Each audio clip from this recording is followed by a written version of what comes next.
Beautiful morning here at the Chang International Circuit at Buriram in Thailand. We had the first of our two races yesterday, second one coming up very soon indeed. 30 cars assembled here, 8 Thai drivers, 3 Thai teams making a real stirring of the pot. And what a race we had yesterday. Highlights coming up very soon indeed. There was so much action, and I'm sure today with a different grid entirely, we will have a totally different set of treats ahead of us. So look forward to the racing action. It's hot, it's humid, there is the talk of rain on the way. Let's hope it stays away. Or maybe it will just add a little bit more to the mix.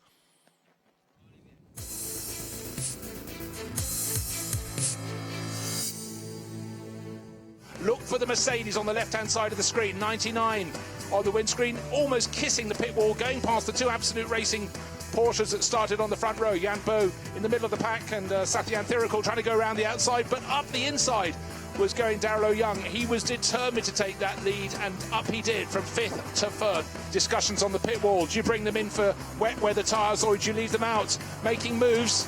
Well, a little bit unfortunate there. The 999 Audi given a bit of a push. Porsche 2x2, 3x3. That's how we like our racing. Bodywork damage on the 97 Mercedes, but it was to work its way up to second place before the pit stops. Brilliant run by MG Choi.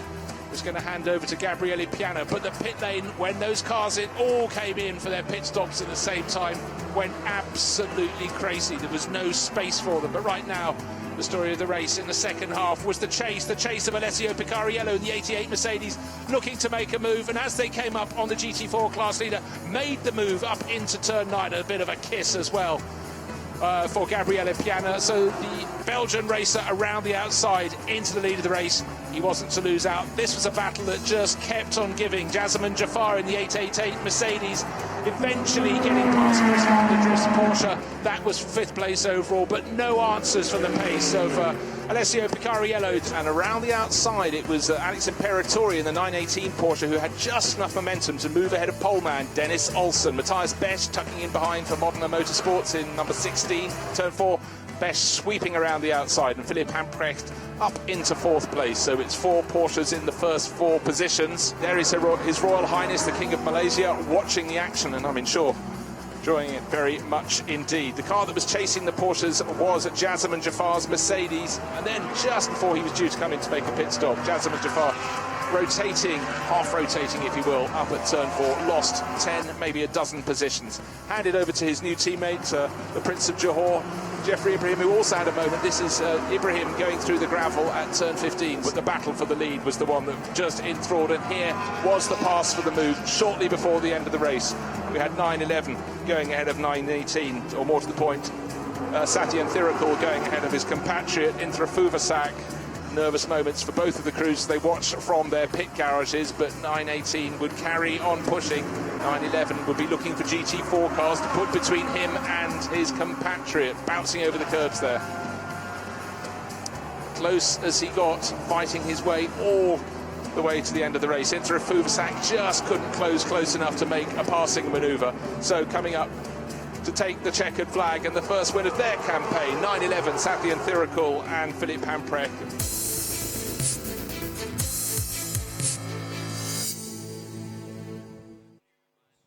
That was the racing action from a month ago, the opening rounds at Sepang. And in the second of those 2 races, we had 2 drivers from Thailand who are sure to star here today, fighting it out at the front end of the field. Inthra Fuvasak and the driver who won, Satyan Thirikul, who's on magnificent form, carrying it over here. Alessio Picariello also won the first of those races. But I think what we need right now is to hear from the Thai drivers ahead of their home race. And they were interviewed by Claire Jedrick.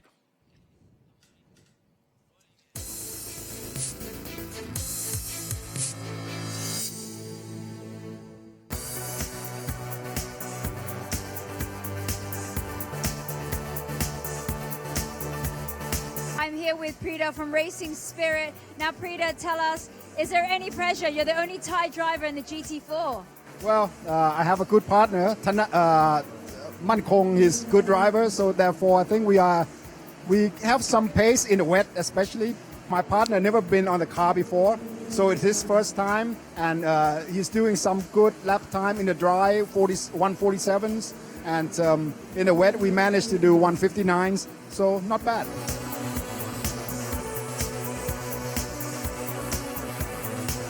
circuit is like my hometown, but I didn't race in Thailand for 2 years. So it's a little bit new to me, but then I think the condition is still the same.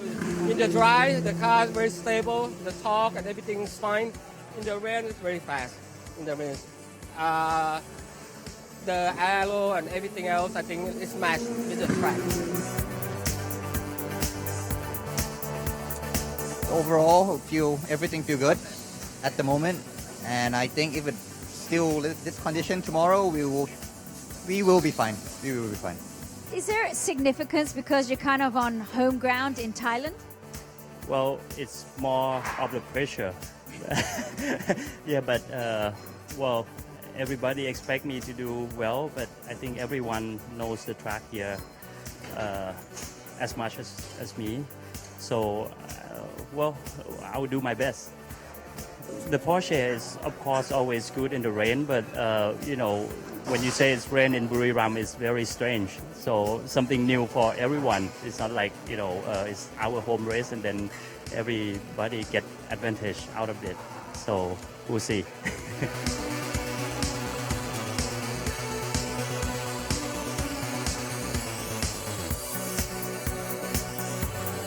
It always be like this. The weather forecast says like the summer storm gonna come in like a few weeks ago, but it never come. But apparently it's arrived now. So I think we should be fine. We will be fine. In terms of the car and the setup and the driving, as compared to the other manufacturers, how do you think the Porsche are going to do if it stays wet? I think we would be good. We will be good. Because everyone kind of say the Porsche is kind of good in the rain. So we see.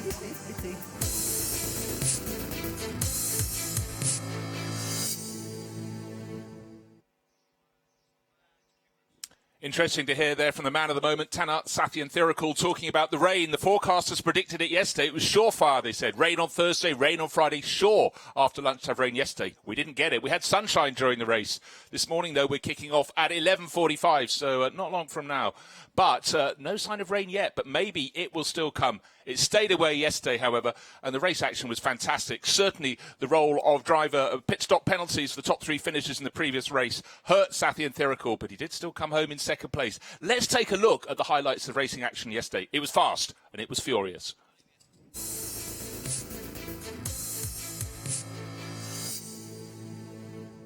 Will we have another rocket start from pole? Not necessarily. It's 3 abreast, 4 abreast behind, and it looks as though number 918 is starting to make the moves. Fujikon in through Fuvasak around the outside, out beyond the circuit, and likewise 910 I think was a little bit wide, but certainly for Daryl O'Young, second meeting running, he's taken that pole position, turned it into the lead of the race, but he's challenged the two Porsches, really trying to get in on the action, but 911, Tanat Sathyanthirikul is in front, but he's on the outside line. Is he going to lose a place because the 918's coming up? But as long as Daryl O'Young can hold his line coming out, he'll be in front, except with his nose edging ahead by going over the curbs on the exit of turn 3. Tanat Sathyanthirikul was not to be denied. Really good exit from turn 1. That allowed him to get the power down. A little bit of a slipstream off Daryl O'Young. But as they come up to turn 4 for the first time, O'Young's a little bit wide. Sathyanthirikul pulling another second or a fraction of a second further clear. And now O'Young being challenged around the outside, but a bit of a fumble there. Going backwards at the moment is Philippe Descamps, good in qualifying. But now you can see the first two have made a break. That stumble, a challenge for third place. And third trying to go to second from 912, which is Wan Bo.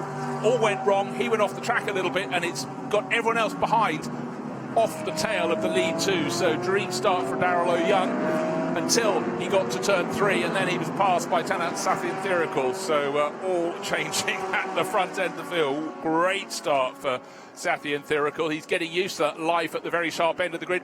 4.55 kilometres nearly completed, because when they get to the line up ahead, the start-finish line, that is lap 1 completed. It's Porsche from Mercedes, from Porsche, from Porsche, from Mercedes. A good start for number 97.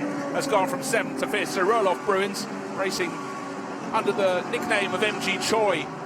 We have the Porsche in front and the Craft Bamboo Racing in behind. You can see a lot of cars running wide out of turn 7. Over the curve in the background, they're behaving a bit better towards the tail of the field.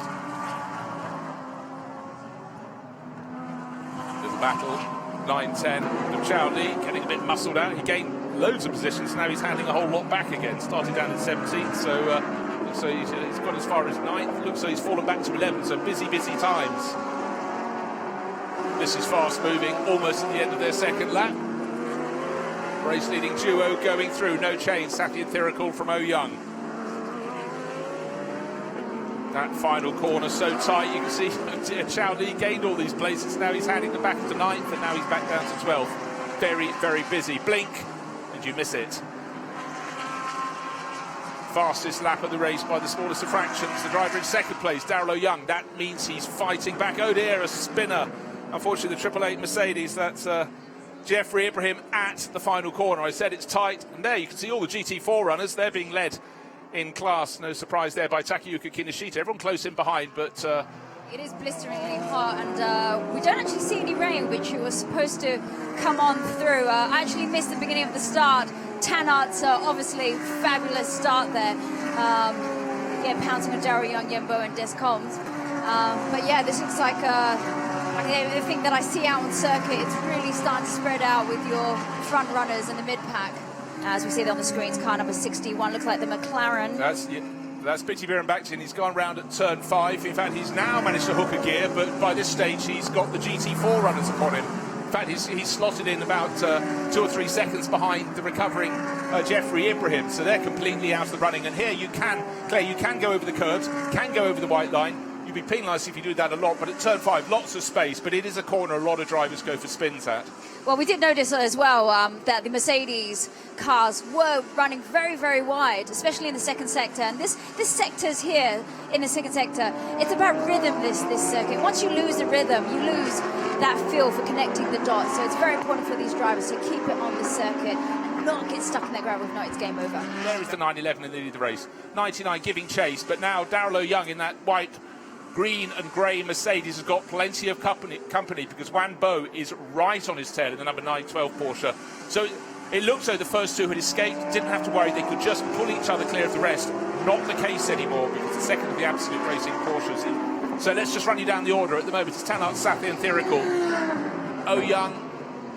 Gosh, the little battle, sorry, I just want to interrupt myself, because the battle between Jeffrey Ibrahim and the McLaren has been raging, and I thought we'd have the McLaren go past. And I tell you what, it's going to be a three-way battle for the cars coming from the tail of the field, because Birnbachti and Ibrahim are around to be caught by no, he's at half the start-finish straight behind them, but his rate of gain is huge. But this battle between the 888 Mercedes and the McLaren, I thought the McLaren, well, it caught up, and I thought it'd go past, because Prince Abdul Rahman Ibrahim, to give him his Royal Highness's full name, is made of stern stuff. McLaren was quick, and certainly in the hands of its regular pilot, who's been Pitty Birnbachti. We were seeing great speed out of the car, but very dogged defence. Yes, they're fighting over 21st and 22nd position, but it clearly matters. So for Pitty Birnbachti in the gorgeous orange McLaren with those day-glow yellow stripes and flashes around it, he's going to have to work even harder. And Claire, for Jeffrey Ibrahim, he has to learn racecraft, and he's doing so right now. The first race in Sepang didn't put a wheel wrong, slight slip up, but hardly surprising in the second race. But he's really having a fabulous sort of induction in GT3 racing. Absolutely, this is going to be very important for him, and he is learning his racecraft. Like we see out on the circuit, we've got a beautiful view here of seeing these guys and their racecraft. As he moves his way up the grid line, he's going to find himself having to practice that a little bit more. Right, we have an answer. They're quick in the steward's office. We talked of potential pit stop minimum time transgression. It's been approved that he's got a 6-second stop and go penalty. So that, just have a look at this replay. This is getting quite feisty between the 27 Hub Auto course at Ferrari, Yuya Sakamoto, going up the inside of Wear and Tan, giving him a whack at turn 3, and tucked in behind Wei-An Chen, seeing what he can do about it. But some really tough racing, and now we've had a bit of a change of position, because Rudolf Bruins, 5th place wasn't good enough for him, 4th place wasn't good enough, he's gone into 3rd, now it's all over the tail of Darrell Young. So the Solite Indigo Racing Mercedes, not the bright colourful one, the dark one on just behind the graphic on the left of the screen with the white flash over the roof, is making massive ground, and now they're among the GT4 runners.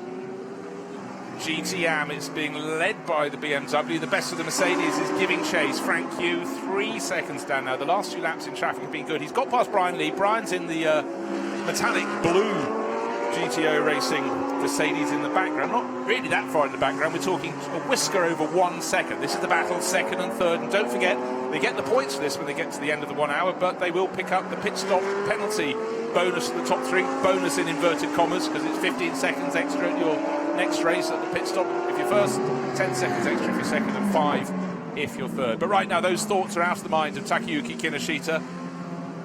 Here's Dan Bilski. Haven't seen so much of him. The number 26 Audi. This is Be Quick Racing. Now up into 11th overall. Going very, very well indeed. Just picks off Brian Lee, but that's the pace of a GT3 Audi over a GT4 Mercedes. No disgrace in being passed by a GT3 runner. Race leader Tanart Sathan Theorical. Don't be put off by the Porsche tucked in second place 918. That's the one that made a pit stop, probably for a puncture. Was too quick in the pits, he's had to serve a stop-go penalty. That is still stone last. Here's second place, the 99 of Darrell O'Young. Third place, still pushing, but not yet passing Roloff Bruins. He's asking the questions, he's not getting the answers he wants. In fourth place, Yuan Bo, hanging on to those two Mercedes. In fifth place, Philippe Descombe, and certainly Francis Gier will be so excited down in the pits, knowing that his car, the Open Road Racing Porsche, is most likely to be handed to him in fifth, because it's 2 and a bit seconds clear of Ware on Tan, the number 12 Audi. There is Ware, and Ware's got Wyan Chen all over his tail. And Yuya Sakamoto was elbowed out of the way, now trying to find his way back. In fact, he was doing the elbowing 2, 3, 4 laps ago to the number 12 Audi. So I guess it's only fair he's at the back of that pack.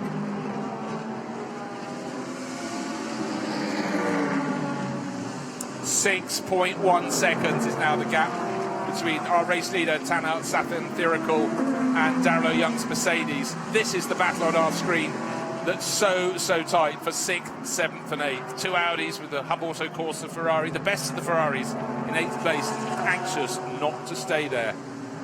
Then a little bit of a gap back to the 666 Lamborghini from Vincenzo Sospiri Racing. Alex, have a look at the replay. That was very, very tight indeed. Ware and Tan, he's been used as a braking marker point by several other of the rivals. So the 999 Audi has done it. The number 27 Ferrari has also given him a bit of a clatter, but still in 6th place, hanging on Ware on Tan. And now a change for 2nd place, because Roloff Bruins somewhere around the track went past Darrell O'Young. Not just past, he spent about 5 laps trying to shape him up, but he's passed. And how far clear? He's 1.3 seconds ahead of Young. So for our pole sitter, not bad to worse, but good to not quite as good, I think is what we can say at the front of the field. Yellow flag has been superseded at turn 5. I think a lot of warnings on one of our other timing screens for people exceeding track limits. Turn 7 is the famous one at the moment. That's the one during the race they go for, and a few going off at turn 1, the opening corner of the 12.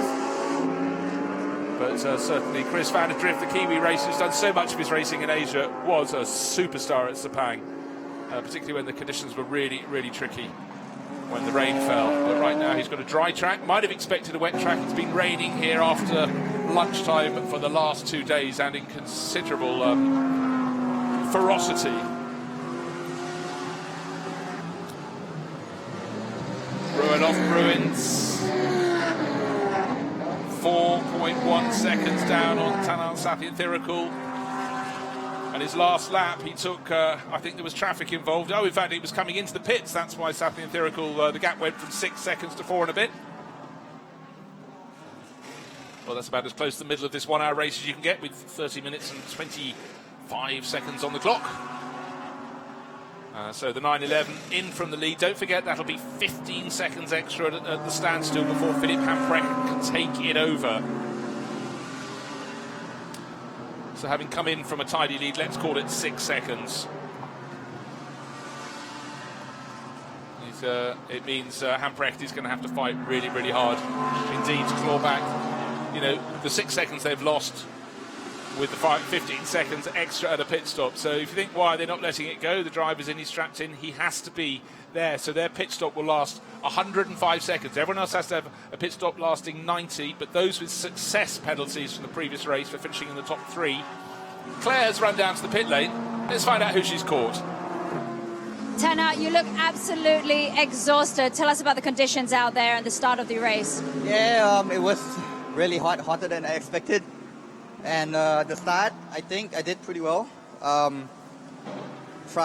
would take Darryl into the third corner of the circuit, and I just do my best for the whole my stint, basically. Well, you had about 4 seconds just now of a gap, 4 to 6 seconds, and you've got the penalty to try and make that increment for Philippe. Yeah, I know that I have the penalty, so I was like pushing every lap to make sure he gained what I could, and then we see. Thank you very much, Tanner. Well, what a great drive from a driver who's just getting better and better. So where is the 99 Mercedes? 6th place overall. But in a lot of traffic, as we can see, Andre Couto was hunting down. But leading the race, having taken over from Roelof Bruins, Manuel Metzger.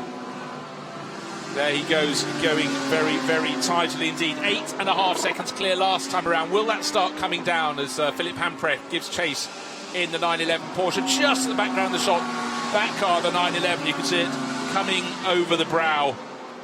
But for Manuel Metzger, this could be a very impressive event for him. He was the Nürburgring 24-hour winner back in 2016. Doesn't know the Asian circuit. Well, he does actually know the Asian circuits pretty well, but certainly he's in at the deep end. Can he hold on to that lead? At 8.5 seconds, that is a very, very tidy advantage.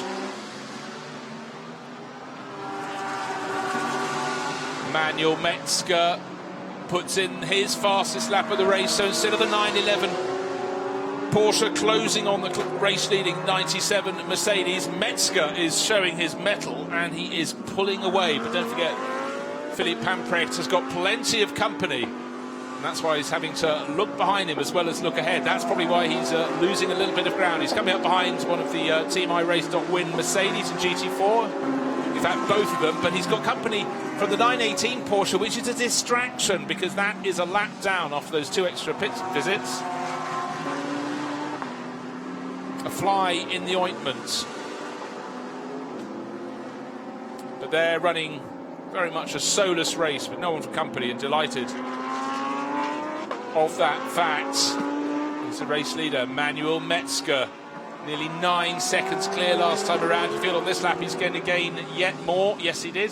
1/10 of a second gained on the best of the rest on this first sector alone. And what a race this is really turning out to be. You know, the sense of what's going on down in the pit lane is that the drivers are having a very frustrating time out on circuit, as you saw in the interviews, not just from track conditions but from tyre conditions. And it's a lot hotter, even for the tyre drivers, than they actually expected. So they're all really struggling out there on circuit to not only just find the grip, really just keep it on the circuit. Yeah, you can see it from our lofty commentary position. Understeer is the order of the day, and you see drivers who would normally be managed to turn into tricky corners like turn 5 just going out wide, and I think that's led to a lot of the little body rubbing we've seen out on the circuit. New improved race pace from the race leader, 9.2 seconds clear. The driver down who's setting the fastest lap by fastest lap is Yasemin Yafar. Don't forget we saw the 888 Mercedes going for a spin, I think it was on the opening lap, down at turn 12, the final corner. Fought its way back, had the great battle with the Absa McLaren. Drivers have changed over, and Yasemin Yafar, well, he's nearly 10 seconds down on Kantasak Kusiri, 13th and 14th, but fastest lap after fastest lap, a second faster than anybody else on the circuit. It's pretty much for nothing, though. There, turn 7, you can see yet again drivers running wide. The driver of the number 13 Audi, Frankie Chen Kongfu, he's already been warned for track limits. Car number 16 was the most recent one to be warned, which is Benny Simonsen.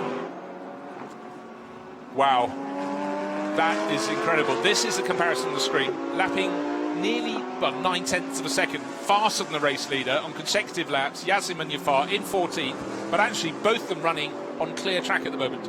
So for now, in that protected second place, Philippe Hamprecht certainly made a splash in the opening round. Here is the battle for second and third, but having fallen back behind the Panics Imperator, he's trying to interrupt them again. He's trying to get past the Estonian. He does out of turn 3, so all the work that poor old Martin Rump. But let's talk about Andre Heimgartner. He was some distance behind, and now the Ferrari racer up from New Zealand is right in with this battle. I'm beginning to wonder if Martin Rump even knows the Ferrari is in the battle, but what we have is second, third and fourth, but the Porsche in the second in that group, 9.18, is the interloper. It's a lap down. I'm not sure entirely that Martin Rump will go and shake Alex Imperatori by the hand, maybe by the throat after the race. Yes, a little bit of wrangling. So that has actually panned out quite well for Humprecht on keeping that distance over there. Really, he should be getting out of the way there and moving off the line, which he has actually tapped him off the line there. Imperatori, if I'm not wrong, and he has fallen back there. So, you could just sense the impatience, having got past close enough to finally challenge 911. Suddenly had the 918 in the mix, and Imperatori, well, he went up the inside and then was pushed off on the outside, and suddenly here comes Andre Hind. Gardner, over the years, most accustomed to seeing him racing those big V8 Super Tourers down in New Zealand, his native country, and in Australia, with increasing success, and now he's really, really taking to the battle to see if he can get the final step on the podium. Top Pro-Am runner is in seventh place overall, Frederick Schandorf. And a car that Andre Couto has just lost that sixth place and limping in. This is a team that can't buy any luck this year. This is the car that caught fire. So Wei and Chen started, was going very well, and limping its way in towards, well, off the edge of the circuit. Oh, cruel luck there for Andre Couto. Just up into sixth place and now over and out for them, I'm afraid.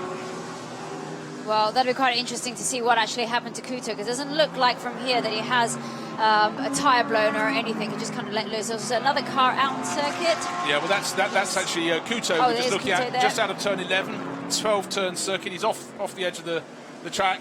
Is this the battle for second for Humprecht, or could he be back into third and fourth, or it could be the other way around? Rump, it could be for second, or it could be for fourth position. Yeah, what we need, there's no traffic particularly in front of them, and for Hind Gardner, as they were all fighting with the 918, a lap down, but in the mix, he was able to get on their tail. I don't know that he's actually got the pace even to stay with them. There's the 918, a lap down in the background, and the yellow, just seeing where Henk Kicks is. He's no longer, he took over the class lead from Bilski, his teammate, but can't keep the AM honours at the moment. It's now in the hands of Vatana Motorsports, the Thai team heading for AM victory. And now lights ablaze from Martin Rump. Is he in front? Yes, he is. Is he on the outside? Yes, he is. So he will not be able to take that second place. He'll give it his all. Whereas Andre Heimgartner took the tighter line through turn 3. Now trying to get a bit of a slipstream up the gentle rise towards turn 4. Turn 4 is the passing place, but if he can put the pressure on Humprecht, maybe Rump can make him go a little bit wide into turn 4. Oh, Humprecht's too good for that. Keeps it beautifully on the track, so there's going to be no possible passing manoeuvre into turn number 5. The Ferrari getting closer and closer in behind, as I think the Estonian probably is just a sea of turmoil and fury in his car. Has been very frustrating. A minute to go, and you have to say with 11.5 seconds clear, we know the identity of the winner unless disaster befalls Manuel Metzger. So for Erlof Bruins, he'll be hopping from foot to foot in the pit lane. He's took a second place, his best result by far when we kicked off the championship at Sepang, but he could be standing on the top step here at Buriram and waiting for accelerating over the start finish line. Starting what will be his final lap goes Manuel Metzger. Oh, Rump may not even finish in third place, going through the final corner, starting their final lap. The Hub Auto Corsa Ferrari can't get any closer without getting alongside and getting past. You're not going to do it into turn 1. Final lap of the race. Manuel Metzger, he backed off on that lap. 10 seconds, a mere 10 seconds, I ask you. Clear at the front of the field for Indigo Racing. It will be a nervous last lap, but they've just got to keep their cool, because that's what their driver's doing. Manuel Metzger heading for a tip-top result, but second place. Looks though it's now safe in the hands of Philipp Humprecht. Martin Rump had hoped to get it. His hope now is to keep Andre Heimgartner behind him.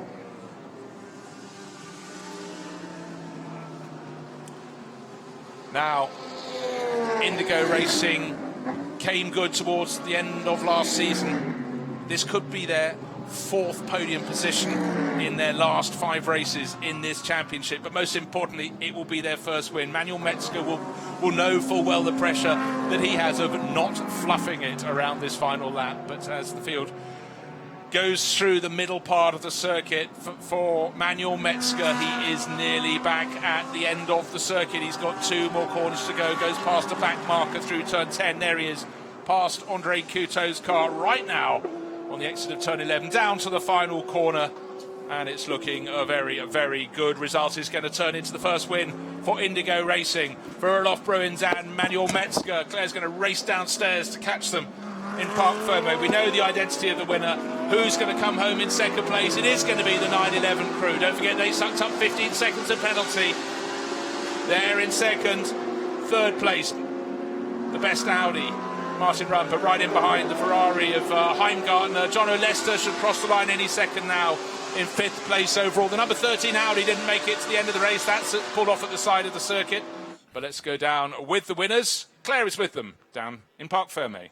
And we have got the winners here, car 97, Metzger and Choi. What a fantastic look at that smile on your face.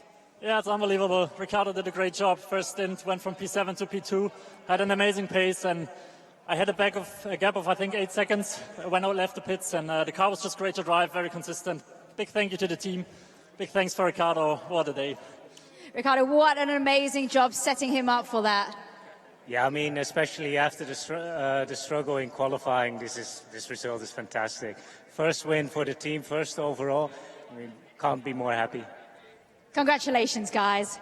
In first position, car number 97, Rolf Bruins and Manuel Metzger. A first victory for the team on the top step of the podium. They're becoming podium veterans, but they know full well the top step is the best one, so they'll know how to fire the champagne. People keep out of the way. It's hot enough and sticky enough down there without the spray in your face, down your shirt. But joy unbounded for Manuel Metzger, and certainly the satisfaction for MG Choi there.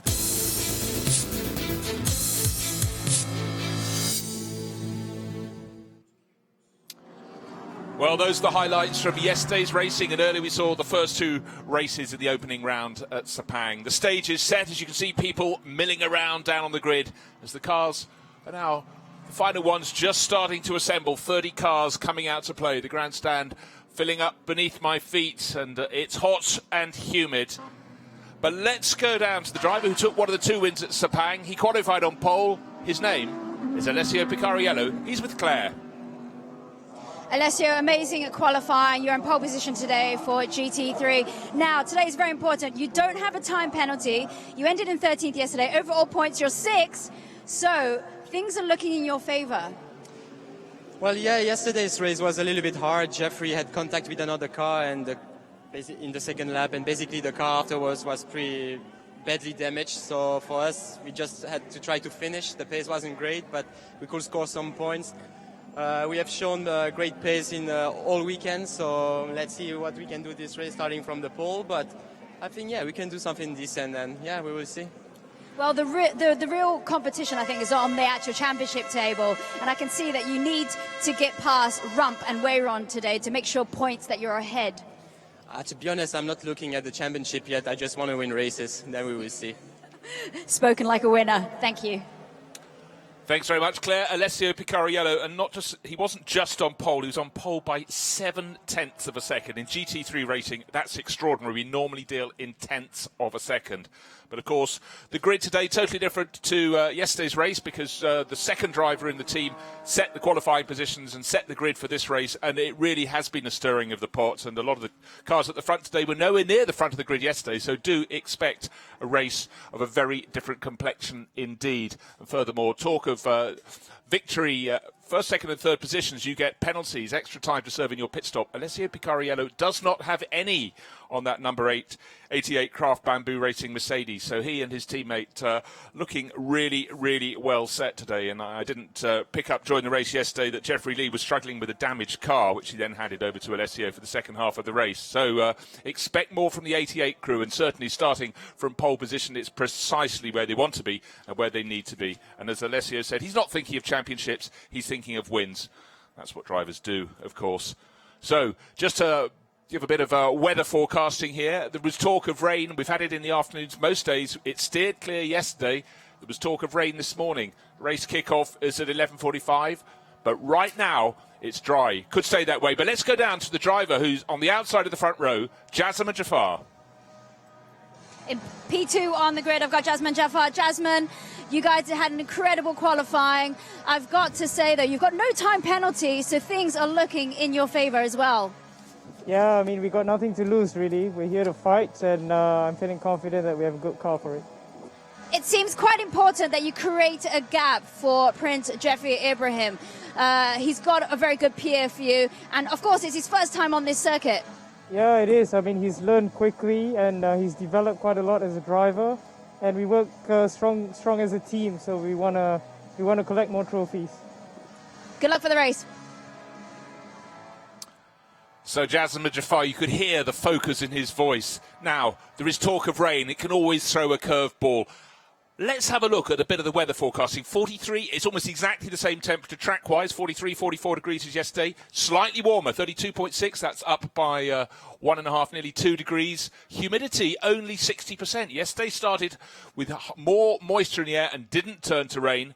Can't guarantee what's coming in, but look, wind speed, 0 kilometres an hour. Look down on the grid, the flags are hardly blowing. So maybe we will have this race run fully in the dry, but bank on nothing. When the rain comes in, it comes in quickly, and when it falls with considerable vigour. Certainly Thursday and Friday, the track was awash. The drivers have been out in it, though, so they do know where the puddles come, where the streams cross the track, but right now it's down on the grid. You can see BMW Team Studi going for a team photo in their very natty gear. Of course, they're at the sharp end of the GT4 field. But let's hear from the driver on the third position on the grid, Swiss racer Alexander Imperatori for Panther AAS Motorsport. With me now, I've got the driver Imperatori. Imperatori, yesterday, an interesting race for you guys. Tell us what happened. It was a disaster of a race, to be honest. I think it was looking quite good, but then Vuti had some contact in the opening lap. It was really unfortunate. We picked up a puncture, so we had to come in. Then we had to come in again for a drive-through because of minimum pit stop time at the puncture change, which was really a drama, I would say. So from then on, we're out of the race. So now we have to make up for it today. We start third, everything's possible. I would say we have a good chance. No penalty in the pit stop, so we'll see what we can do from here. Perfect, thank you, good luck. So plenty of focus there from Alex Imperatori. We know he has the pace to run at the front end. We saw him staying with the leaders through the second half of the race, but he was a full lap down, as he explained. So let's see where he can place that number 918 Porsche today. Certainly he'll be handing it over in a good position, I'm sure. Great circuit here, the Chang International Circuit. A few years old now, but 4.554 kilometres is its length. 12 turns around the lap. And turn 3 on the right-hand side of the screen is a really good place for overtaking. Plenty of other potential, but that's where most of the passing manoeuvres happen. Normally on the way out rather than the way in. But a great track, little bit of gradient change, very smooth, and certainly plenty of scope for racing. So if it's the first time you see it, I think you're going to enjoy the racing action here at Buriram in Thailand. Claire continues to patrol the grid, and it's certainly a very, very busy place indeed. That's high on shot from above turn 1, looking back past the giant grandstand that dwarfs the circuit.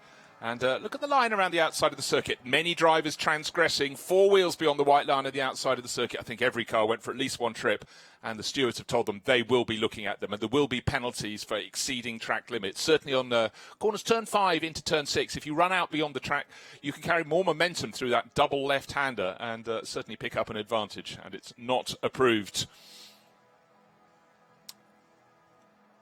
If you're watching at home, what you cannot pick up is the heat and humidity here. It's not quite as hot as yesterday in terms of track temperature, but air temperature is warmer. Humidity is slightly lower. This could be a factor, but certainly for all 60 drivers who are going to be competing today, it's going to be very, very hot in the cockpit. That's why nobody's going to sit in and shut the door anytime soon. They'll close it at the final possible moment before they go round on their formation lap.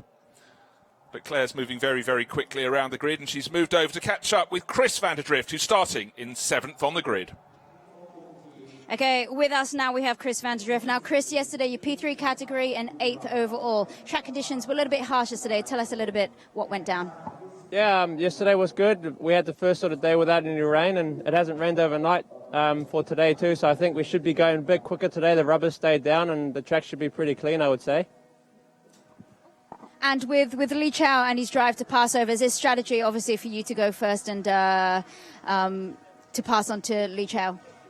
Yeah, we're going to just go as long as we can, stay out there, and hopefully I've got some clear air and I can just sort of try and do as many qualifying laps in a row as I can, and hopefully make a bit of a gap so when Lee jumps in the car, he's got a good place on the track and he can just stay focused and stay calm and stay by himself out there. Thank you very much, and good luck. So that was number 9-10, JRM Porsche. Chris van der Drift will be handing over to Lee Chow. He's starting 7th on the grid, and as he said, he's going to stay out as long as he can. You have to pit between 25 minutes into the race and 35 minutes and to do your driver change. And what we're having today is a lot of the Pro-Am teams are at the front end of the field, and Chris is in one of those. In fact, 6 of the top 7 cars are Pro-Am entries, and of course there will be a performance deficit when they hand over to the Am, so you can expect those majority of those people on the front 4 rows of the grid to stay out until very, very close to that 35-minute mark. So do expect them to do the long thing. Now let's take a look at the manufacturers. This year it's Blancpain GT World Challenge. We're in Asia. There's the American Series, and look, these are the Mercedes racers over there.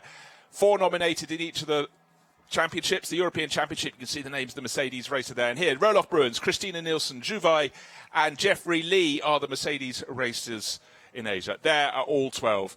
The American Championship, Blancpain GT World Challenge Europe and Blancpain GT World Challenge Asia. Now let's take a look at the Ferrari races. Here are the quartet who pick up the points in the American GT World Challenge. Then Andrea Bertolini, David Pirelli, Rinat Salikov, Louis Machils in Europe. And here in Asia, Rio Haryanto, Yuya Sakamoto, who went very well yesterday, David Russell and David Chipto Biantoro. They are the 12 who pick up the points. And let's take a look at the points total for Mercedes and Ferrari as we came into this weekend. And certainly I think Mercedes stretched their advantage yesterday. So we will do the totting up again after today's event. The 2 races here at Buriram. And it's a really different roll of the dice. Now, we're looking down on the grid. Here's the front row. The driver who set endless fastest laps in the race, coming up from the rear after a spin. 888 drivers. First it was Jeffrey Ibrahim, and then the driver who was setting those fastest laps, Jasmine Jafar. He's going to hope he can really nail a top result here. He'll stay out as long as he possibly can. Alongside him on the grid, on the pole position, the left-hand side of your screen, Alessio Picariello, one of 3 Craft Bamboo Racing Mercedes. So Mercedes first and second on the grid. And which of those are going to be into the first corner and out of the first corner in front? Maybe none of them, with the Porsches coming through behind, and also Audi's looking better on the grid today. Certainly better placed than the best of their cars were yesterday. And again, that number 12 Audi is in the mix, but that's starting from 6th on the grid. The best placed Audi is actually starting from 4th, and that's Kantasak Kusiri, one of 8 Thai racers here at the Chang International Circuit. He's going to try and put his number 59 Audi. There is that number 59 Audi. Around the outside in the opening corner, trying to go up the inside is very difficult indeed, and he'll hope to hand over to his compatriot Buram Dirumdakti in a very strong position indeed. And now the grid stripped bare, only the essential 1 mechanic allowed per car, staying there to check, keep the door open to keep the driver as cool as possible, check the engine will be able to fire up. Left hand side of the screen you can see an orange, blue and yellow car, the one and only McLaren in the series at the moment, but that too went well yesterday. But it was also one of the spinners, one of the drivers who tumbled on the opening couple of laps and had to play the fight back game.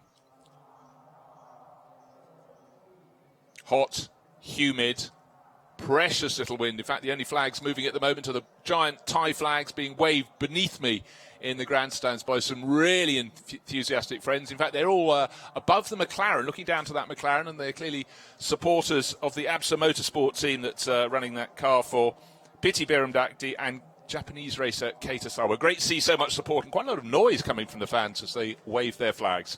Good to see how patriotic they are down there. So drivers trying to keep cool, focus on turn 1, aware there is plenty of space out beyond the line at the first corner, but they have all been warned, exceed track limits, particularly in the opening laps, and the race officials will be watching them. We kicked off at Sepang in Malaysia a month ago. Here we are for round 2 of 6 in Thailand, but it's a championship, the Blancpain GT World Challenge Asia, that does exactly what it says on the tin. It takes us around Asia. And in fact, our next stop, well, let's take a look at the calendar. Here it comes. Across the 3 Blancpain GT World Challenge Series, you can see the American Series dates on the left, the European dates. They've had the first of those, Brands Hatch last weekend. But we've done Sepang, we're here in Buriram, then the classic Japanese circuits, Suzuka and Fuji in June and July. Then we go to Yongam, created in South Korea to hold the Korean Grand Prix a handful of years ago. And we end up at Shanghai in China for the finale. Who's going to be at the top of the championship table when we arrive there? The good thing is, I can't tell you. And here is the full Asian series. We've done Sepang, and that's why it's darkened out at the top of the charts. Here we are at the Chang International Circuit at Buriram in Thailand. Then Suzuka, Fuji Speedway, Yongam, and as I said, in September. The last weekend in September, we head to the Shanghai International Circuit. Plenty of space to go out and play. So the cars escaping on their formation lap. Delighted to say that Claire Jedrick has been super fast in coming up from the grid to join me in the formation box. I'll let her just, in the commentary box, I'll let her just gather her thoughts and cool down a little bit, because it's certainly nice and cool in here, but it was warm out there. But a full field of 30 cars going around on this final formation lap. Again, they haven't done that much running in the dry. The rain has affected their practice days, but running down the grid, the likely names are pretty much at the front end of the field. You can see that row 3 lineup. We heard from Chris van der Drift. Claire interviewed him on the grid. Philippe Pamprecht, who has already become a winner this year, taking victory in the second race at Sepang. Manuel Metzger, he took his first win yesterday for Solite Indigo Racing, their Mercedes. Benny Simonson, Modern Motorsport, a wonderfully liveried car, number 16, the Porsche. Melvin Moe, the third of the Craft Bamboo Racing Mercedes. In fact, he's the second best placed of the team, because the sister car, 99, is further back. And Stone Racing moved to Mercedes this year. Jono Lester, look out for him in the number 912 Porsche. He should start to make progress. The T2 Motorsport Ferrari, popular car, number 75, left-hand side of your screen, alongside the red Porsche from ARN Racing. Andre Hind, Gardner, well, we saw him finish 4th yesterday. He's got a mountain to climb from 17th. Andre Couto, he just wants to finish a race. The 999 Audi has been the car that has had all the trouble hit it. Then Christina Nielsen, don't forget the 99 Mercedes. That wasn't qualified well, but it did start yesterday's race from pole position. Expect Christina to come forward. Kei Tasawa alongside in the McLaren. Then Ben Porter in the AMAC Motorsport Lamborghini in the AM class, alongside Vitana Motorsport, the car that arrived in the championship this weekend and took victory in class yesterday. Then Francis Gia, Open Road Racing, 21st, Head Kicks. That is the last of the GT3 runners in the Be Quick Racing Audi. Then we go to Ringo Chon, who's starting on GT4 pole ahead of Sunaka Chukunchu. So BMW having to make do his second on the glass grid. Jean-Marc Merlin victory yesterday, his first since 2017 for Craft Bamboo Racing. Tony Fong, GTO Racing in the final row. Team iRace win Mercedes, Alan Yeo and Racing Spirit Team, one of 3 Thai teams. Prida Tantan Satya stepping up to race that Porsche here this weekend. There it is, car number 80. So the field gathered, and Claire, your thoughts just before we get pitched into actions. The cars coming down towards the final corner. Well, the theme today is time penalties. There is a lack of time penalties for the top 3, and this is going to make a significant difference. I was talking to Alessio just now, looking at his point system. He needs to jump because he's in 6th position for Alessio and his teammate, and he can surpass Martin and that lot. We'll just go to the start of the race actually first, and I'll carry this on a little bit later. Yeah, it's going to be an absolutely cracking start. They're being held. The last car's round the final corner, and finally red becomes green. And it looks like the pole driver Alessio Picariello's blocking out the inside, but Alexandre Imperatori up the inside. Bit of a clash further back. I think it was the number 13 Audi. Bit of bodywork being thrown over towards pit wall, but the pole man in front, Yasemin Jafar, held on to second place around the outside. And Alexandre Imperatori made that bid for the lead, started 3rd, but is back in 3rd place now. And no place is gay. Yasemin Jafar looks as though he's pulling level. He is with Alessio Picariello, but he's on the outside, and you're not going to get any change out there. Don't leave the door open, though, Yasemin, because up the inside will go the Porsche, but not quite for Alex Imperatori. Very clean through turns 1, 2, and 3. Turn 2 is just a little kink to the left, but the first 3 running in that grid order. And the number 59 Audi 4th on the grid is running in 4th. Katasak Kasiri holding on to that place, and it looks as though Chris van der Drift is now up from 7th, challenging for 5th place. Tidy start. Oh, fantastic. Absolutely clean. I saw someone go off a little bit onto the ripple strips, which is expected. Cold tyres.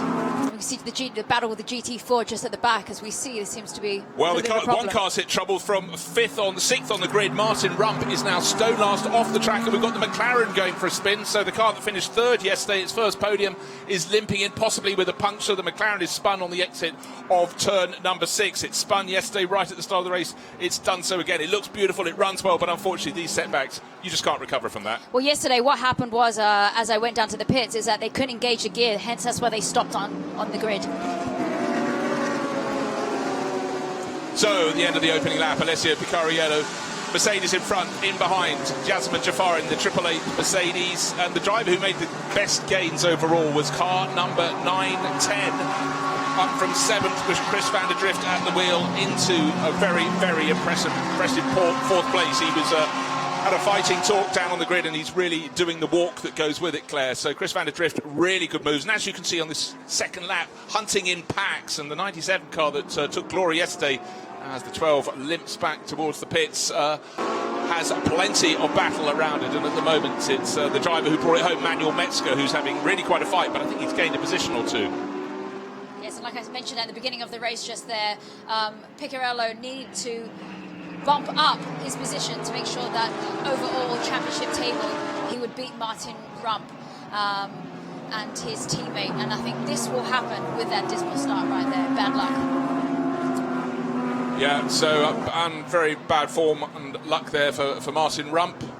Third yesterday, really fighting drive, could have taken second place but couldn't quite get there, but today he's had the flip side of the coin in.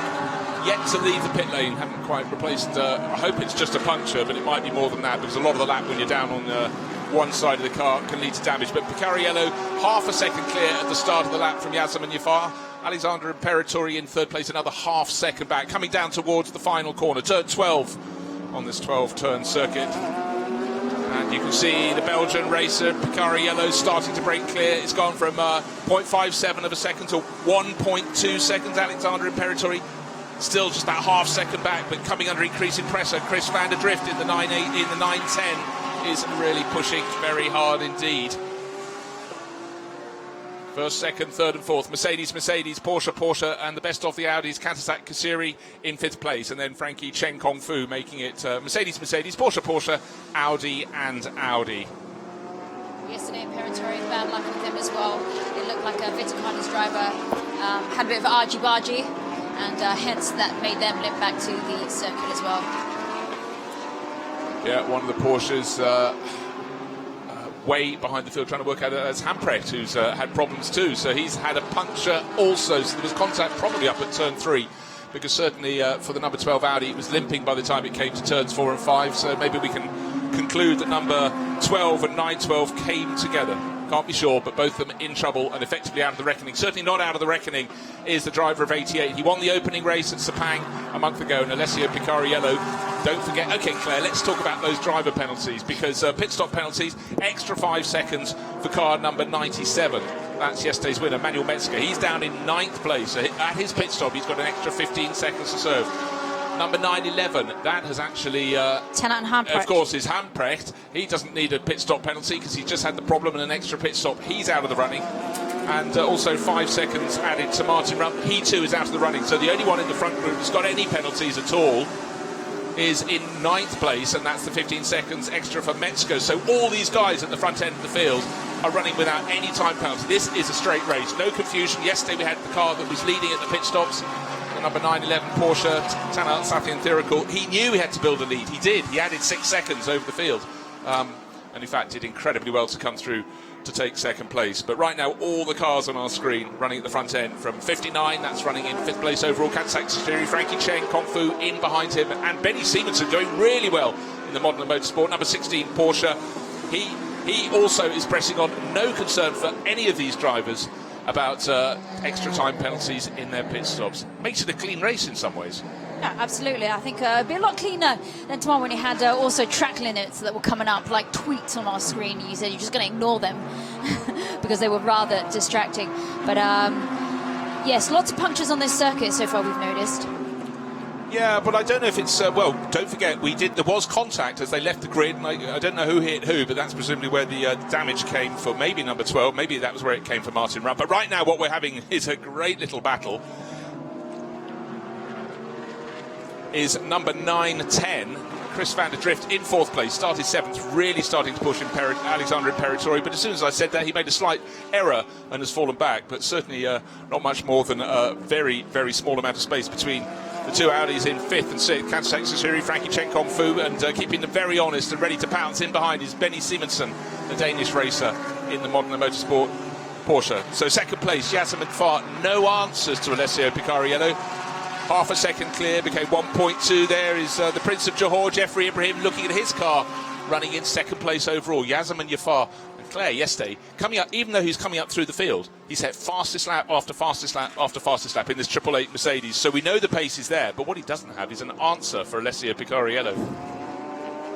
Absolutely, and I tell you what, he has to actually make a gap for his second driver, who is new to this game, which is Prince Jeffrey Ibrahim. So it's important that he maintains this and keeps Imperatori behind him. Yeah, and as I mentioned before the start of the race, they can pit for their mandatory pit stop after 25 minutes, any time for the next 10 minutes, through to 35 minutes into this race. Of course, our clock counts the other way, it counts down, so it'll be when we see 35 minutes at the top of the screen, they can start pitting. 25, if you're after that, oh, you're in big trouble. Now, track limits coming up. Second warning for the driver of car 16, that's Benny Simonsen. I saw him run wide in 7th place out of turn 12, not once but twice, and well, in fact, as you look now, we see the cars going out of turn 7, where a lot of drivers run wide, and quite a few of our front runners. They are being watched, but second time warning limit, black and white flag will be coming. And the transgressions for car 16 only being picked up for turn 1 at the moment, but we have a timing screen on which you have the warnings being given to all these drivers, and it refreshes at a frightening rate. So here's turn 12. This is where, now this time, much more control from Benny Simonsen. They've got on the radio, stay in there, but don't press too hard. Well, I suppose for Jafar, it's great news because Van der Drift is right behind Imperatori, and we've got 0.225 seconds. Are we going to see him make a move? Are we going to see that slipstream all the way down after turn 2 to turn 3? This is going to be very important for the championship here and for Van der Drift to make it stick. He said he's going to put in the qualifying laps as much as he can. Well, just looking out of our window to the far distant to turn 3, and I think Chris Van der Drift may have made that move stick. Certainly we can see the car in the lead of the race, Alessio Picariello. This is the GT4 battle we're looking at on our screens, and it's Sunako Jakuchu leading the class. Jean-Marc Merlin absolutely fired up by his first GT4 win since 2017, sharing with Frank Hugh. Tucked in behind, and third place in the class, Ringo Chong in that number 111 TMI race .win Mercedes. Really, really close, and certainly the start of this season we expected the GT4 BMW to be really good. That team, BMW Team Studio, getting stronger and stronger through the course of last year. Frequent class wins, but I'd say the rivals have really caught up. Craft Bamboo Racing getting to grips with the Mercedes big time this year, and at the moment Jakuchu not dropping Merlin, just half a second between them. What's interesting on this circuit compared to Sepang for the GT4, it's a lot closer, the racing here. The cars seems to be a lot more suited, the Mercedes. What's interesting though, 77, Frank Hugh, Jean-Marc, they've got a 15-second penalty, so this is really going to push them back unless they can, you know, make a little bit of distance from the car behind them. But one of the things that really makes a difference here is the fact the top 3 runners in GT4 tend to be the top 3 runners, whereas the penalties, the success penalties, can be spread anywhere in the top 20 runners in GT3 in the senior class, so it affects them all, but you know which of those runners are likely to pick them up. Imperatori did hold on to turn 3 to attack from Chris Van der Drift and remains in that 3rd place, but the Kiwi's still attacking. But the driver who's attacking the most is the driver at the front field, Alessio Picariello, now nearly 3 seconds clear in the 88 Craft Bamboo Racing Mercedes. But battles within the race, the recovering McLaren picking its way forward. That's car number 61, Keita Sawa. He's just passed Henk Kicks in the Be Quick Racing Audi, racing in different classes, if you will, because McLaren is a Pro-Am entry. In fact, I'll tell you what, McLaren is probably a full silver entry. Let's scoop down the list. Of course, no, it's Pro-Am, Keita Sawa and Piti Bhirombhakdi. Right there now is our race leader. I just wanted to get clear vision there, and it just shows the advantage, Claire, that Alessio Picariello has got. It's worth reiterating, he wasn't just on pole, he was on pole by 0.7 of a second, so really it's hardly surprising he's pulling clear. Just keeping my eye on Metzger, yesterday's winner, who's slowly chipping away 0.1 by 0.1 for each of the turns. I expect him to make a move on Schandorf. Yeah, I mean, the thing is that 97 Indigo Racing Mercedes goes very, very well in the hands of Roelof Bruins, but Manuel just sort of dining himself into the car. He wasn't at the opening round in Sepang. Not quite got the pace. Is the background of the shot. There's the Lamborghini. The white Lamborghini is in front of him, holding down the 8th place. So Manuel Metzger started 9th. He's not making progress. He's still in 9th place. But as you said, Claire, he's shaping up for a move. But every time he makes an attack, Schandorf just seems to repel it. And Schandorf, very impressive in that Lamborghini, joining the championship properly this year. And certainly Vincenzo Sospiri, the team boss, will be very pleased indeed. They took the AM class victory yesterday, braking super late into the corner. Didn't quite get that right, did he, Claire? No, absolutely. You see, a little bit outbraked himself, and he's I think, too early on the defensive line there.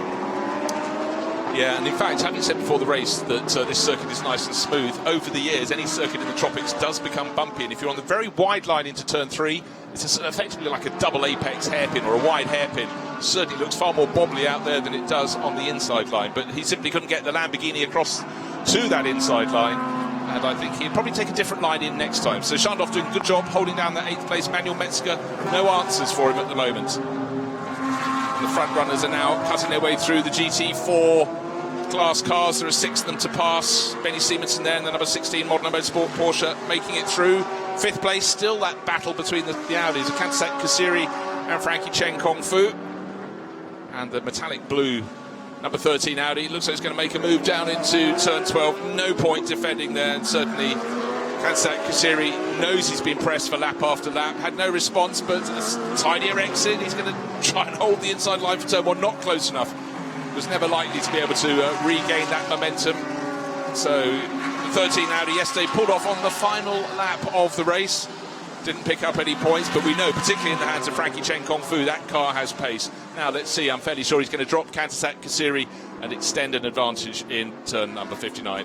Normally when you say that, the very next second, car 59 would then attack and immediately move back past. But right now, he's Kansak Kasiri in that 59 Audi is coming under pressure from Benny Simonsen, so he's got to look backwards as well as forwards. Just keep an eye on the top 4 position. Looks like Van der Drift, Imperatori and Jafar are all lined up for another battle here at the Buriram circuit. Yeah, well, they just came across a GT4 runner and made their way past. No positional changes, but only a second, covering 2nd, 3rd and 4th, still in the same order. It's still Jafar, Imperatori, Van der Drift, but they've still got, let's see, about another 20 minutes in which to extend this battle, because all these are the pro runners, and a lot of these cars are Pro-Am crews at the front end of the field, and they're going to stay out as long as they possibly can. Prince Jeffrey Ibrahim will be waiting to take over the 888 Mercedes. That's running in second. I think looking fairly comfortable in second place, but what's not comfortable is the fact that Alessio Picariello is the best part of 5 seconds clear of them. He set the fastest lap of the race a couple of laps ago, 3, 4, 5 laps ago actually now, and he's lapping very, very close to that pace with every further lap. Yellow flag at turn 8, trying to see why it hasn't been withdrawn. Car moving quite slowly near it. Can't tell you who's gone round. But that has now been withdrawn.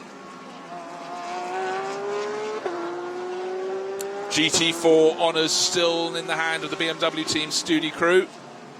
But a lot of these little battles, when they're close and you've got the leading GT3 runners come through, can suddenly be broken up. But it's still Chikuchu from Merlin and Chong in the GT4 grouping. And you can just see in that shot just the performance differential between a GT4 runner and the GT3 runners. They're the GT4 class leader, Sunaka Chikuchu. Last 2 laps, it's been good laps for him, but don't forget, Jean-Marc Merlin was quite close to him. The traffic has come through.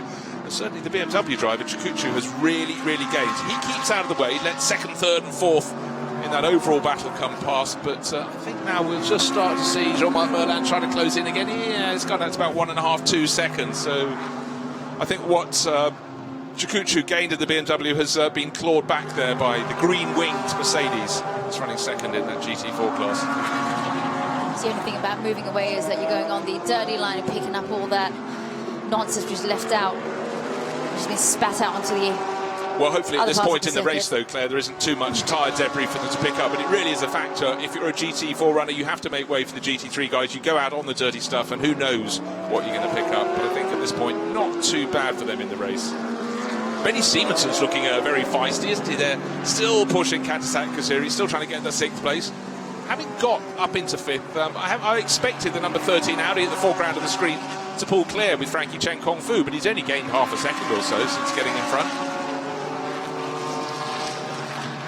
Right now it just seems a waiting game, holding the pace and then making the move a little bit later on. What is the gap between 1st and 2nd? We're looking at yesterday's race-winning car now. That's 97. That is down still. Well, in fact, Manuel Metzger has moved up 1 position. He started 9th. He's got ahead of Schandorf. That's why he's up to 8th. He was fighting with the Lamborghini for lap after lap. So place gained. And now he's a 2nd and a bit clear. So Metzger up into 8th, Schandorf down into 9th, and John O'Lester completing the top 10. And the Kiwi racer, John O'Lester, is probably the next to tackle Frederick Schandorf in the Lamborghini. He'll be pushing very hard in the number 12 Absolute Racing Porsche. But right now, the battle, I think, is going to go on just as it is on our screen. Second, third and fourth, the 888 Mercedes, Jazeman Jaffar, 918 Porsche, Alex Imperatori and Chris van der Drift in the 910 Porsche. Close, but just can't find a chink in Imperatori's armour. Second, third and fourth, very close, but unfortunately for them, the car is getting smaller and smaller, almost turning into turn 12 as they come out of turn 11.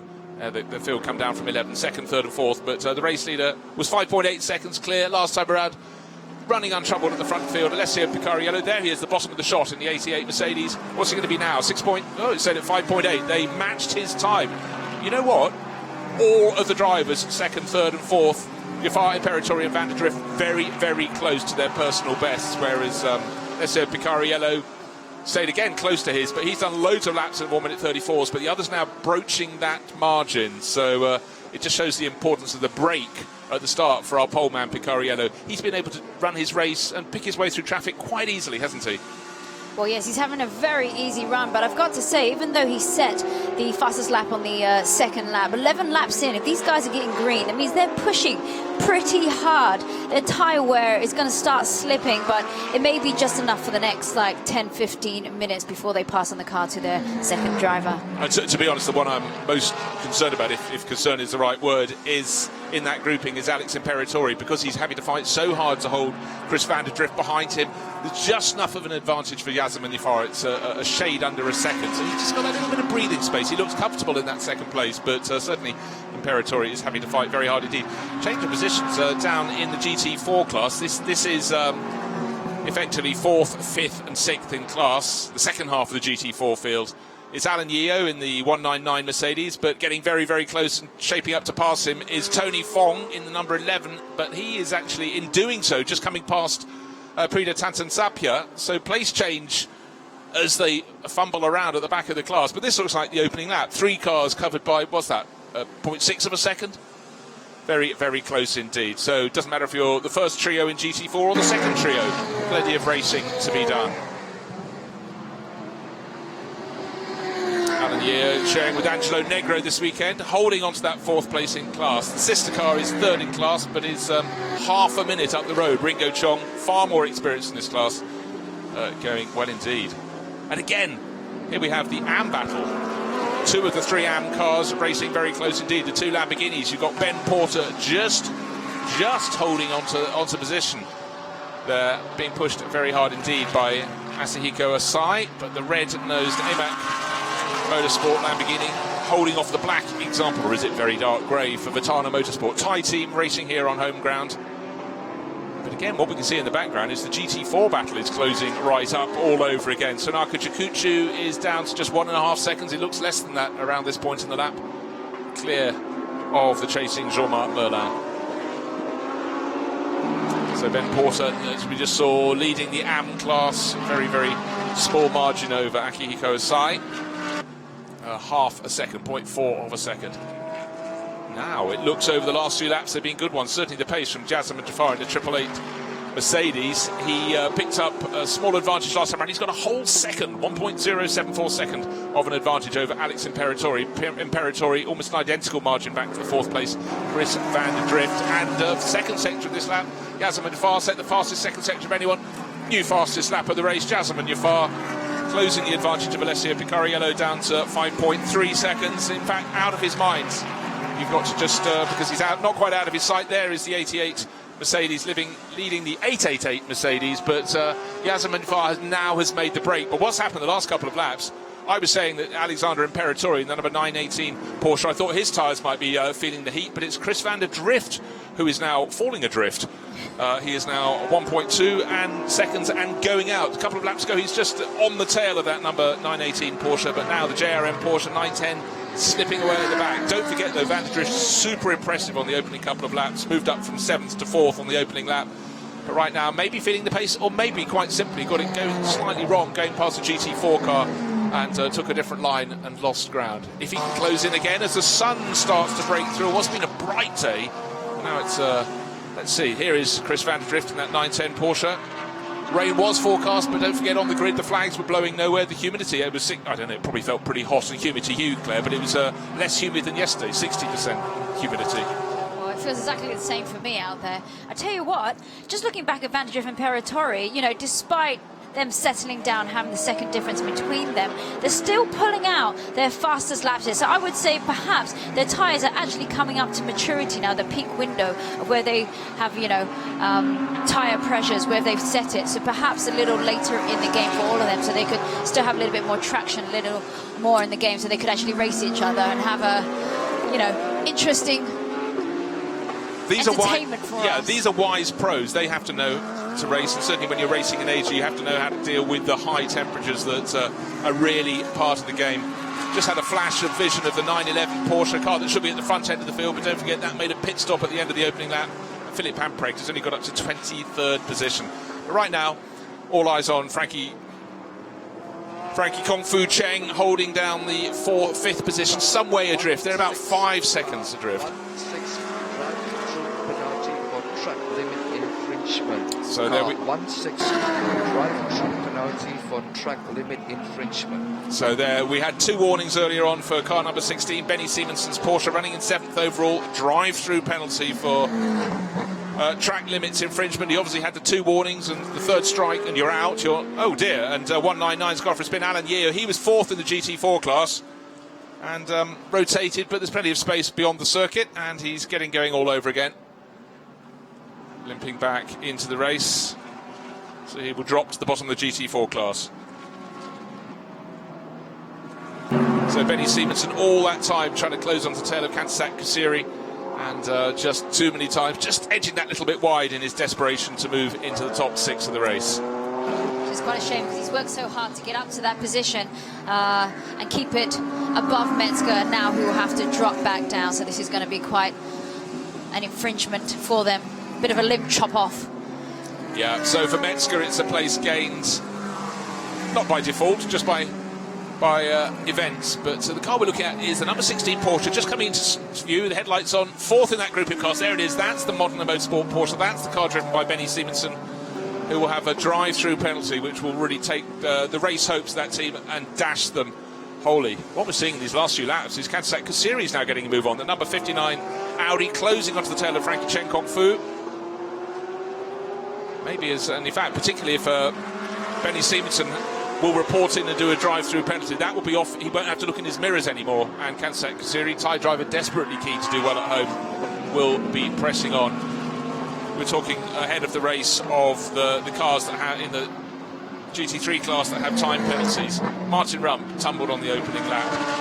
911, that was due at 5 extra seconds at the pit stop. 911, Philip Hamprecht's car, also reported to the pits the end of the opening lap. That has a 10 extra seconds. They're out of the running. But it's Manuel Metzger, 15 seconds extra his pit stop. He's going to come in probably from 8th place. Pit window is now open, but with those extra 15 seconds to get back into a top 10 by the end of the race, well, that is a mountain, very, very steep and tricky to climb, but certainly for Alessio Picariello, leading the race now by 5.5 seconds. Super consistent run, made that good break at the head of the race. He's looking very good indeed. He will hand over as late as he can to Jeffrey Lee to maximise the pro driver's time in the car, but it's a tactic used by all the others in that opening top 6 or so in the race. So I don't expect we're going to have too much seesawing just now. Background of the shot, number 97 is the driver who's got the biggest penalty to serve, the extra 15 seconds added to the standard 90 seconds in which the drivers must be in the pits. That's time from pit entry through to pit exit, and the teams have to, they know what the speed should be through the pits. It should take, I think it was 24.4 seconds. If you came into the pits, flicked on your speed limiter at pit entry, drove through, and then turned it off at pit exit. They have to manage the time in between and not transgress. And don't forget, some of the teams got it wrong yesterday.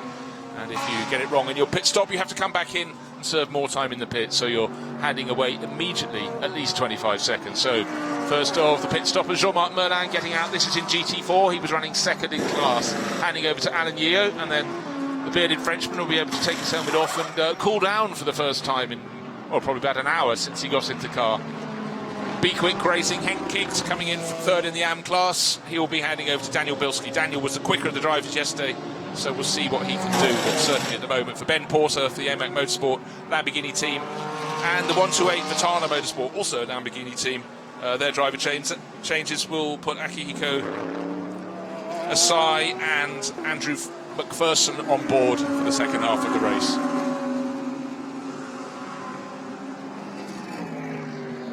Last few laps, Chris van der Drift has fallen away. There's Benny Stevenson not coming in for a pit stop of the normal type. This is coming through for the drive-through penalty. So that will drop him right down the order. So with a couple of the extra pit stop time for the number 97 Mercedes in 8th place, and the drive-through penalty for the number 16 Porsche in 7th place, that means a couple of other drivers are going to get into the top 10 all of a sudden just before their pit stops. Jassim and Jafar, fastest lap in the race today, fastest laps in the race yesterday, gradually chipping away in the lead of race leader Alessio Picariello. But still, the 888 Mercedes is 5.7 seconds down. There is Jassim and Jafar. Just got that comfortable little margin, 1.2, 1.3 seconds clear of the chasing Alexander Imperatori. Chris van der Drift, though, has suddenly fallen 2 and a bit seconds away. A few laps ago, he'd been in the shot. Now he's just in the back of the shot. The black Porsche with the broad white stripe up over its middle. This is the GTO Racing GT4 Mercedes in the pits. Number 11, Tony Vong started handing over to Brian Lee. Ooh, bit of a wobble through for the GT4 class leader, Sunaka Jakuchu. He's having to press on very hard indeed.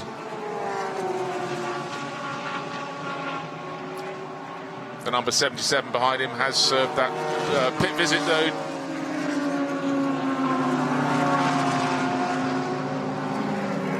Alessio Picariello picking his way through the traffic. There is the race leader, left-hand side of the screen, going past number 911.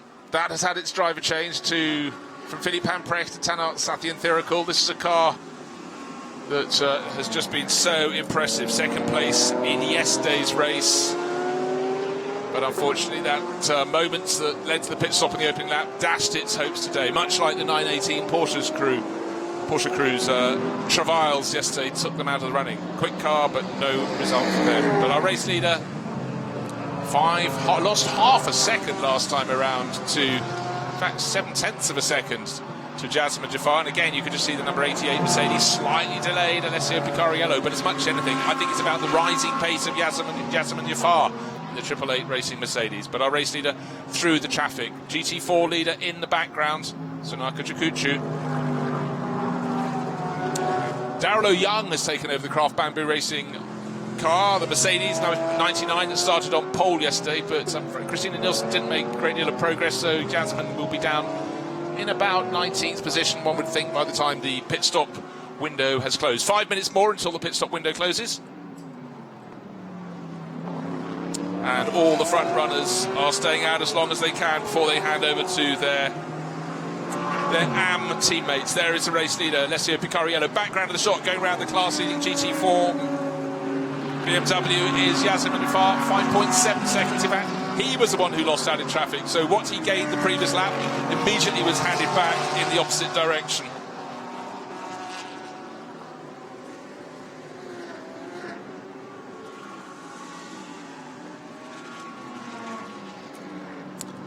Jassim and Jafar. This lap absolutely matching the pace through the first of the 3 sectors of the race leader, Alessio Picariello. All these runners will be getting this lap and possibly one more in before they make a dive for the pits.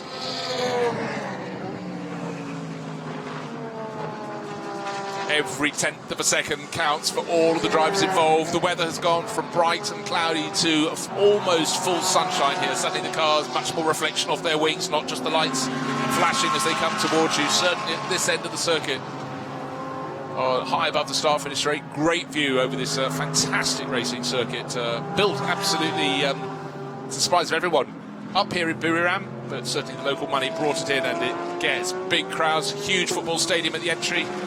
And it was the top team in Thailand until I think this year, so a lot of sporting enterprise here at Buriram, up about 6 hours drive northeast of the capital city of Bangkok. Picariello, one more lap on the board for him. It'll be lap number 20 completed, on to lap 21. Waiting for Yasemin Jafar. Will he dive into the pits? No, Yasemin in the background will also stay out for a further lap. 6.186. The last few laps have been not so good for Yasemin Jafar. But it's certainly diving into the pits. Alexander Imperatori from third place. As Chris van der Drift comes through, no, he doesn't come into the pits. He stays out. And here's the GT4 class leader. Tanaka Chikuchu will hand over to Takayuki Kinoshita.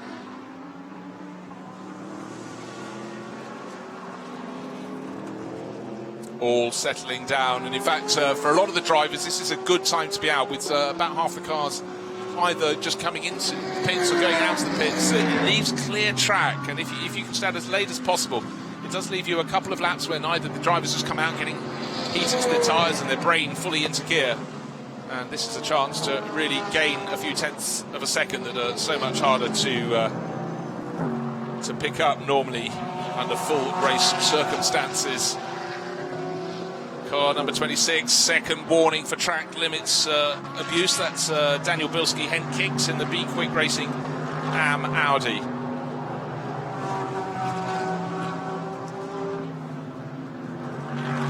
Yasemin Jafar.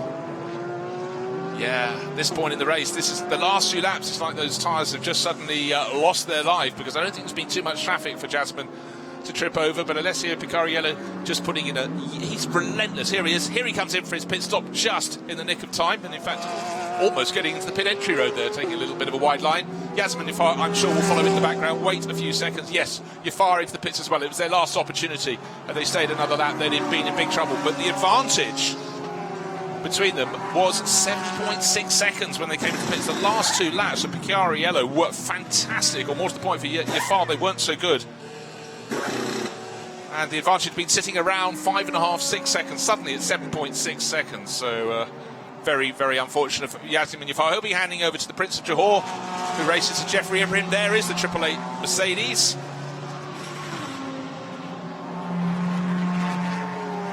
Rumble of a Mercedes engine accelerating down the pit lane, hopefully not exceeding the limits. I think our top two will be as they were after the pit stops. Chris van der Drift also dived into the pits. The last opportunity, had risen to third, but was effectively running fourth. And it's how they slot back in when they get back out onto the black stuff that is going to really, really count. But you'd have to say that Jeffrey Lee should be taking the lead, because the advantage suddenly became very, very strong. Indeed, those last couple of laps, really, really good for the 888 Mercedes at the lead of the race. But Alessio Picariello doing exactly what he needed to do. Started on pole, got into the lead. The first 5 laps just built an advantage, and then gradually stretched it. But the hard work was done in not just the first 5 laps, but his last 2 laps before the pit stop. Didn't lose a second to anyone. He gradually just built that advantage. So the cars are the same. They look as though they'll be running in the same top order, because of course none of these top running cars had any success time penalties to add to their pit stop. So it will be Prince of Johor in second place, Jeffrey Ibrahim, there he is. Behind, we're having a few place changes possibly happening, because you can see suddenly Roelof Bruins, who has just taken over the 97, yesterday's winning Mercedes, has tumbled down the order a little bit, but he's in a battle with Yan Chen in that gold and green Audi, pushing very hard. But quickly down the stairs, let's join the driver in from the lead of the race, Alessio Picariello. With us, we've got the race leader, Alessio, who passed on to Jeffrey. It doesn't seem like anything has been able to rain in your parade. You've had a very clean slate from beginning to the passover. Yeah, to be honest, before the start of the race, we didn't know what to expect with the new track limits, as in race 1 the car was broken. So it was a bit of an unknown. But straight on, the first 2 laps, I could feel the car was good. And I didn't have to push over the limit to increase the gap, which was good. And now I think we have a comfortable gap. Let's see if Jeffrey can hold it. Thank you very much. Yeah, certainly looking very... Thanks very much, Claire. Certainly looking very good indeed for Jeffrey Lee. Car was damaged early in yesterday's race, but now all seems fine. But look what's happening behind, because Jeffrey Ibrahim has got company. He's got the 918 Porsche with Vucci in through Fuvasak, desperately keen to do well. He's running third in his home race, but tucked in behind Li Chao as well. Second, third and fourth covered by, well, really half a second between the three of them. But out front is the 88 Jeffrey Lee driven Mercedes. The car we're looking at there, yesterday's pole starting Darrell O'Young. Let's see where he will come in, because he will be probably down about 18th position. He'll be pressing on. I'm sure he'll make up ground. But Christina Nielsen wasn't able to build any advantage at all in the first part of the race. Started way down the order.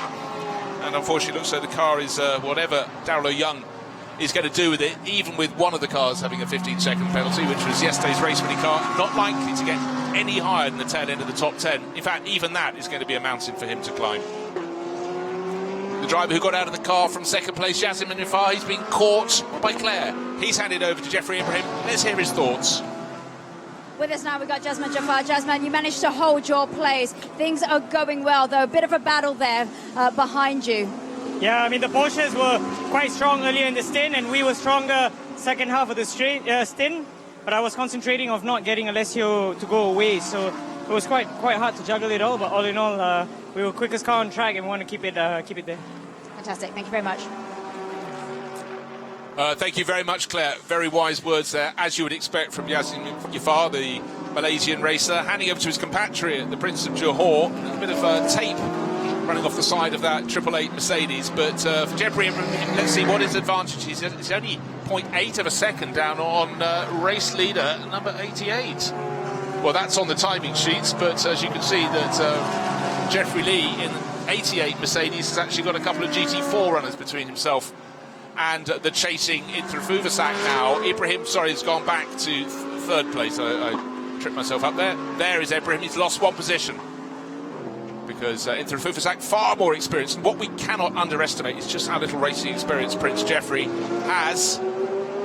Dabbled in a very small way last year, stepped up to GT3, but did a lot of work over the winter with Yazim Nifar on simulator action, and now it's no longer simulator. In fact, he's just lost another position because Chao Lee has gone past, but you'd expect that. Jeffrey right at the front end of his racing career, and second has become fourth for the 888 Mercedes.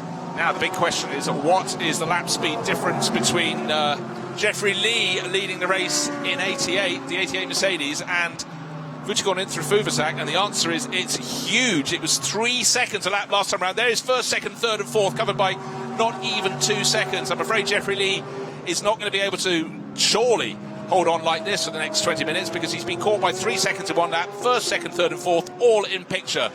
Jeffrey Lee, Vucci in through Fuvasak. Now up Chao Lee into third place, and Jeffrey Ibrahim back to fourth in the 888 Mercedes. Down to the final corner they come, hugging the inside line, but he'll be slow on the way in and slow on the way out. And into Fuvasak, all side by side over the start-finish line. Into Fuvasak, is his nose in front? Yes, it is. What's the margin? No, in fact, over the start-finish line, which is right back early on the start-finish straight. Into Fuvasak was down by exactly a third of the second, but he's up the inside into turn one. That was quite easy. Now Jeffrey Lee pulling across to make sure he doesn't go from first to third. He's still listed with Lee behind him. But Jeffrey Ibrahim's right in this battle as well. He went back up into third place. He's down into fourth. Now he's going to pick his way around the outside. But let's hear from Claire. She's down with Alexander Imperatori. Hot in the pits. With me now, I have Alex Imperatori. Now, today's race, a lot cleaner, though Chris Van der Drift did give you a run for your money as you were stuck in between Jafar and Chris. Yeah, it was much cleaner today. I actually took a good start, better than the two Merc in front, but I decided not to really try to go for anything stupid in the first corner here. It's always a bit tricky. We also know on the average of the lineup, we probably have a bit of an advantage. So, just trying to be safe and stay within distance of J-Fly Racing and Jasmine. So, which we did. I think the pressures came a bit longer to come up than we expected. So at the beginning was I had to watch behind for Chris, but then the car started to work well and we pulled away, stuck with the two guys in front, and now it's up to Vucci to finish the job. Great driving. Good luck. And of course, what isn't known by at the time was Alex Imperatori. His car was there was a four-way battle for the lead, and suddenly it all came a little bit unstuck during the interview, and his car has come out of it rather well. And the replay will hopefully show us what went on. Oh, and just before we see that, the car shared in the 55 Mercedes, Craft Bamboo Racing, Daniel Au taking over from Melvin Moe. He's gone for a spin, and Jeffrey Ibrahim was in the wars. He was fighting back from fourth, trying to get back to third, but clearly missing a wheel on the 888 Racing Mercedes. All the work from Jasper Farr. Here's a replay. First, second. This is first, second, and third. The 911 is a lap down, effectively. Now, where did the blow come? You've got 918, which gone in through Fuvasak around the outside. You've got the silver Mercedes of Prince Jeffrey being given, well, you'd have to say no blame to Prince Jeffrey there. I'm afraid Jeffrey Lee pulled wide and gave him a clout on the exit of turn 3. Hadn't seen that in real time. You can see Brian Lee undoing all the work of Alessio Picariello, and suddenly what was a four-way lead battle does not include 888, does not include 88, so it means which gone in through Fuvasak is clear, and Chao Lee lost ground in that incident as well, so suddenly he's 10 seconds down, and Vucicon in through Fuvasak really would have put a smile on the face of Alex Imperatori, because he is so far clear, and he's the quickest driver in that group, so suddenly the car that was running strongly but didn't take a win at Sepang is heading for one now, and Ibrahim is coming back into the stop and go play. Penalty. Car 7-5 stop and go penalty for insufficient mandatory pit stop time. Okay, there is the voice of race control saying 4 second stop and go penalty, but far bigger for number 75, the T2 Motorsport Ferrari, but a far bigger penalty for Jeffrey Ibrahim.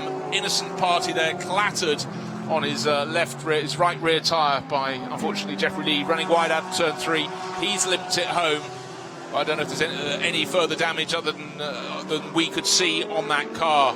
The 88 Mercedes continues on its way, but of course that was delayed in that incident as well. Had to come and make a pit stop, and 888, I'm fairly sure, will be saying enough is enough, or they'll take a look at that car. It was a big hit. You have to worry about suspension damage.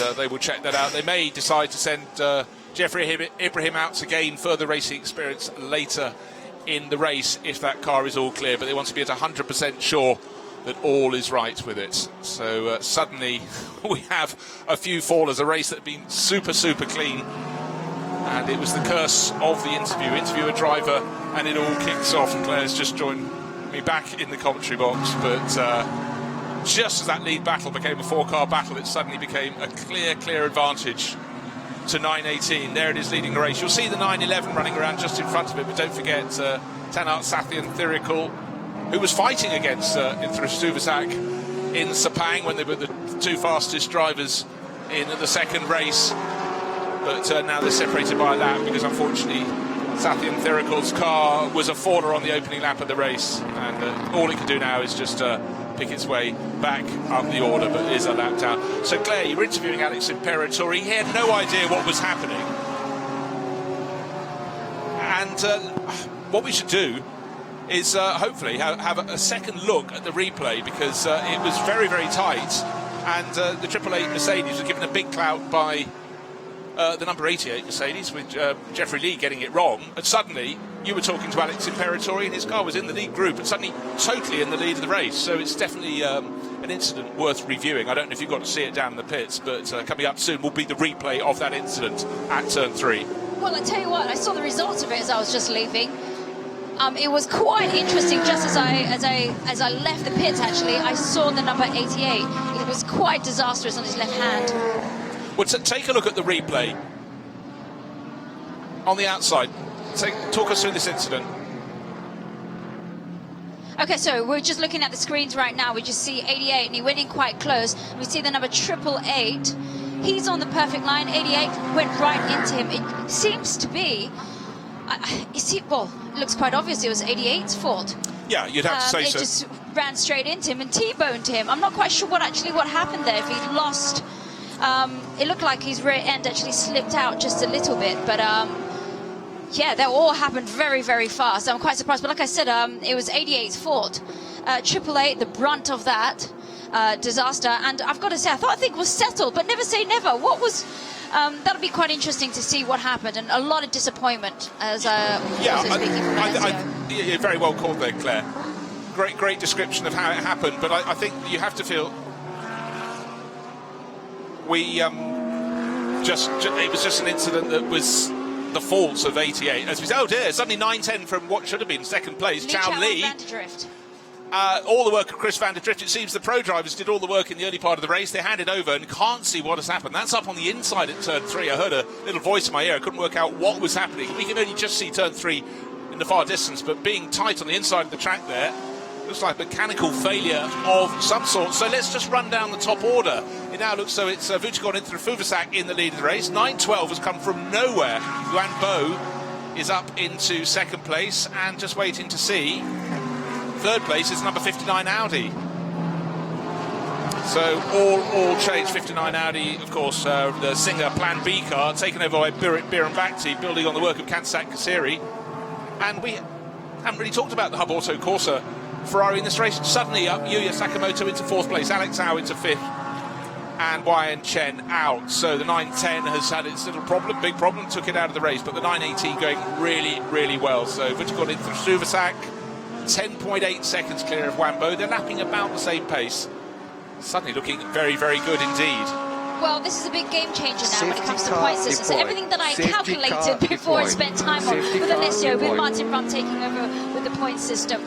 Hold on, let's throw something. They've thrown the safety car. Just where you think there's an advantage. Well, there's a huge advantage. I'm going to write that down. Let's call that 11 seconds. 10.8 second advantage for the race leader. 918 over the 912 Porsche. As the safety car comes out to remove another Porsche. It's the number 910 car, the car from JRM.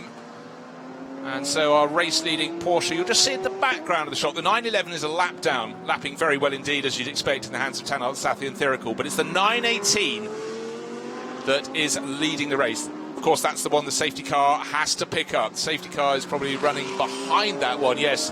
Going down, safety car, they're going through turn 3. The inside of that corner is where the safety car is approaching now. That's where the stranded car is. Well, this is very interesting for me. I love going back to the point system, so excuse me again, because it's all on the championship table. This is great news for Roelof Bruns, because he's top of the table right now.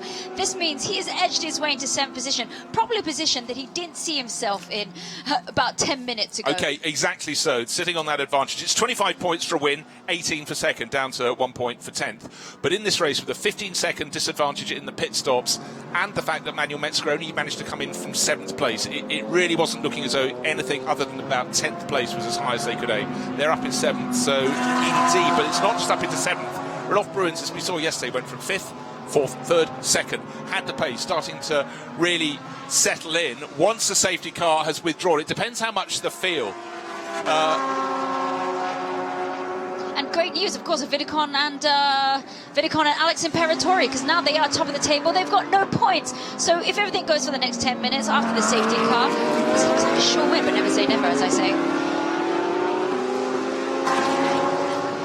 So the field will be bunched up. Safety car hasn't picked up the race leader as yet. So the car's running behind the safety car in form, but it's the advantage of our race leader, Vucicon into Fuvasak, will come down to very, very little indeed.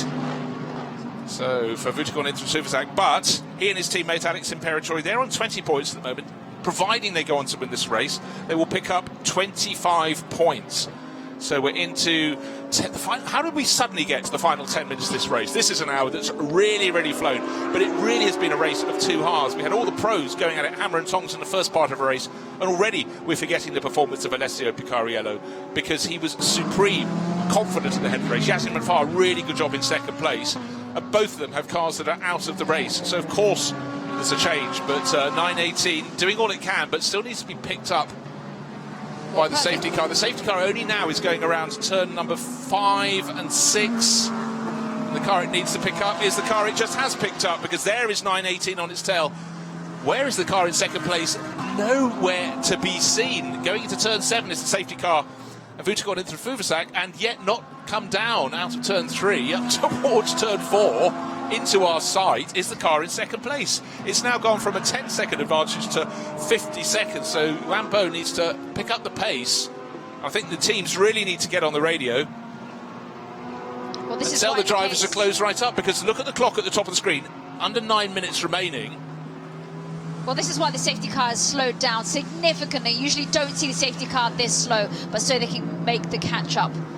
Okay, a little bit of housekeeping incident between Jeffrey Ibrahim in the 888 Mercedes and Jeffrey Lee in the 88 Mercedes at turn 3. No further action.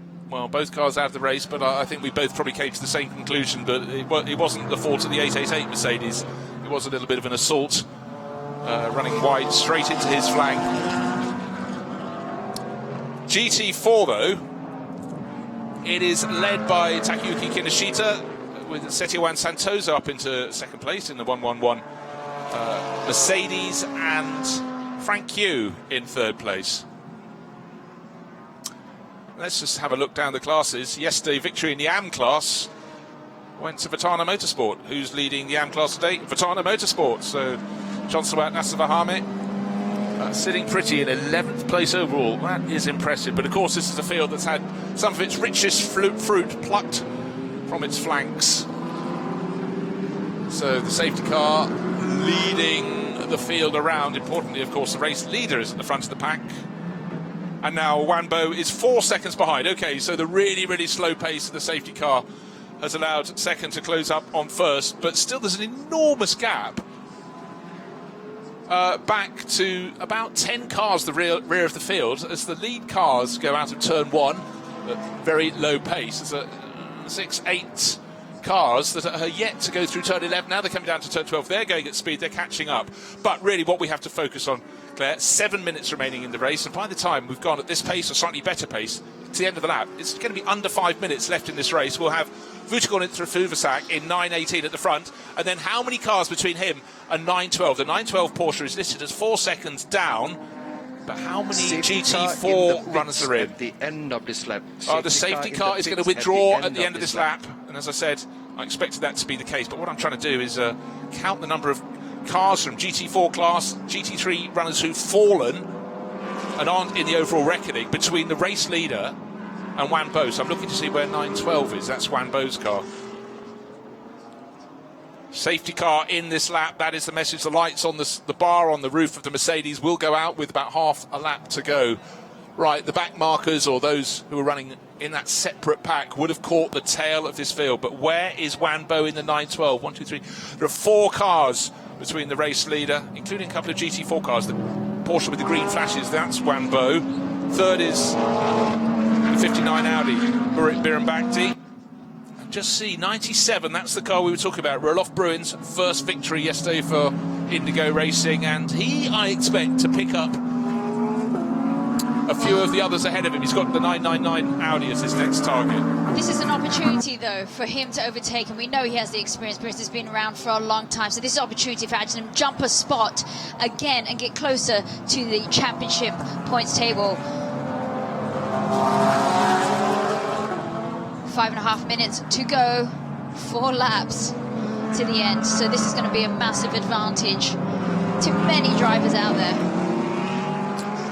So they know that they'll be racing again. Out of turn 11 comes the race leader. It's 12 corners on this circuit. 1, 2, 3, 4. Yeah, 4 cars, 5 cars between. Just seeing where Wanbo is. So Vucicon into Fuvasak. 3 cars between himself and Wanbo. I'd failed to count rightly, but I think Burit Birambakti fancies his chances. He's in third place in number 59 Audi. So it's a Porsche from an Audi. We're racing all over again. 4 minutes and 45 seconds remaining, and the advantage for our race leader looks like it's about 2 seconds by the time they go through the kink at turn number 2. He's just got to play it safe, but Vucicon into Fuvasak, cool character, desperately keen to win anywhere, but if he could do so on home ground, this will be a magical result for him, and certainly make up for some of the disappointments of yesterday when they didn't get in among the point-scoring cars. 2 seconds clear of the start-finish line. Looks like he's actually eked a little bit more of an advantage. They come over the rise. There is turn 3 out of the shot in the background. Over the crest, turn 4, quick left-hander negotiated great start. And the good news is for Wanbo is that he's managed to get clear in second place. No one to trouble him. Who's in third? Oh, being cut across. Jeffrey Lee took the nose off Birambakti's Audi as he turned into turn number 5. So the car, hoping to get close to Bo, is not going to do so. And down the back end of the field is some very, very close action. 2, even 3 abreast through turns 5 and 6. But the advantage for the race leader through Fuvasak looks as though it's going out all the time. But Wanbo, actually second part of this lap, lights ablaze on the number 912 Porsche. He started to close in on the race leader. But look at the clock, 3.5 minutes remaining. Jeffrey Lee very close to obstructing the number 59 Audi in his hope for third place. But the first two, super. How far clear? About 3-4 seconds clear as they get to turn 12. Jembo and Vidicon, of course, no strangers to racing each other. They have raced against each other for many years over different series. So Jembo knows that he can take on Vidicon when it comes to the Porsche. Thought I spied a little bit of damage on the front of one of the cars. Often happens on a restart, but no damage at all to the 918 Porsche, which got into Suvasak, stretching, well, it was 1.9 clear, but as I said, the second part of that lap, Wambo started to close in. It was 1.957 seconds, precisely 600ths taken off in the last part of the lap. 1.3 seconds, the gap between them as they go on to this, what will be the penultimate lap, one would think. The number 8 Porsche limping in slowly. I thought I saw some damage on the cars, and that's Nagai, who clearly isn't going to finish the race at racing speed. Hiroaki Nagai limping into the pits. But all eyes on the first two Porsches, 918 ahead of 912. And suddenly, into third place has come... What have we lost? Hold on a second. Yeah, the Ferrari has suddenly come through. There must have been a bit of a sort-out involving number 59. Yeah, so suddenly we've got great run by Yuya Sakamoto, who's gone past Biran Bhakti up into third place. So the Ferrari came good yesterday. Number 13 out of the race, as it was on the last lap yesterday as well. So unfortunately, lightning does strike twice. So I'll keep my eyes on the race lead. And I tell you what, we do know that Jembo is a little bit of a late breaker, and he's going to be using all of this to be trying to make up to Vidicon there in the 918 as we see him brake late and hard going into the last turn 12 there, and he's caught up. Will there be a slipstream for that last lap? Yeah, so many place changes, not yet for the lead. It's down to 0.7 of a second. We've got enough time for this lap and one more. Just squeaked it in by a handful of seconds. Any other place changes? Yes, Roelof Bruins has gone up because Biran Bhakti went back from third down to seventh. So Roelof Bruins is all about picking up the points. Sixth place pays points. You get 8 points for sixth place. Don't forget championship leader. And Bruins' next target is the Vincenzo Sospiri Racing Lamborghini, Alex Au, and I reckon in terms of pace he should be able to pick that one off. There is Au in the white Lamborghini, trying to go not around the outside but get the better exit from turn 3. That would be the tactic for Roelof Bruins in the 97 Mercedes. First to second, it went from 1.9 to 1.3 seconds, down to 0.7 of a second on the start-finish line. 918, Vutikon in through Suvasak, pushing very, very hard indeed. Never a winner in the championship, but he could be doing it this time around. So close. I tell you what, this is perfect though for Bruins though, because when it comes to it, to the next race, there isn't going to be any time penalties if you can keep this pace. So this strategy-wise, cruise and collect. Cruise and collect, but the ultimate place for him is the first one behind the penalty, so up to fourth place will be his target. But of course, this, the penultimate lap, has it through Suvasak, got enough in hand. Oh, Wambo braked too late in the twisty bits. He lost about probably at least half the margin that he worked so hard to chisel away. But again, very happy to carry huge speed through the right-hander of turn 11. Again, braking later than Suvasak into the final corner, turn 12. Who's going to be too wide? Both very under control, but is that all? Well, suddenly what about all the swerving on the start-finish straight there? Very, very strange indeed. This is the final lap. I wonder if he thought that was the final lap, because certainly Wambo, or else maybe he thought something was amiss with his car, but certainly this is the final lap. There's the graphic at the top of the screen, and Wambo 0.8 of a second back. But the real battle now is actually the battle for second place, because Yuya Sakamoto has got Wayan Chen in the 999 Audi right on his tail. I still don't understand what Wambo was doing with the swerving on the start-finish straight. You can see the race leader, which got into Suvasak, going absolutely straight out of the final corner, out of turn 12, going in a straight line and weaving in a serpentine fashion.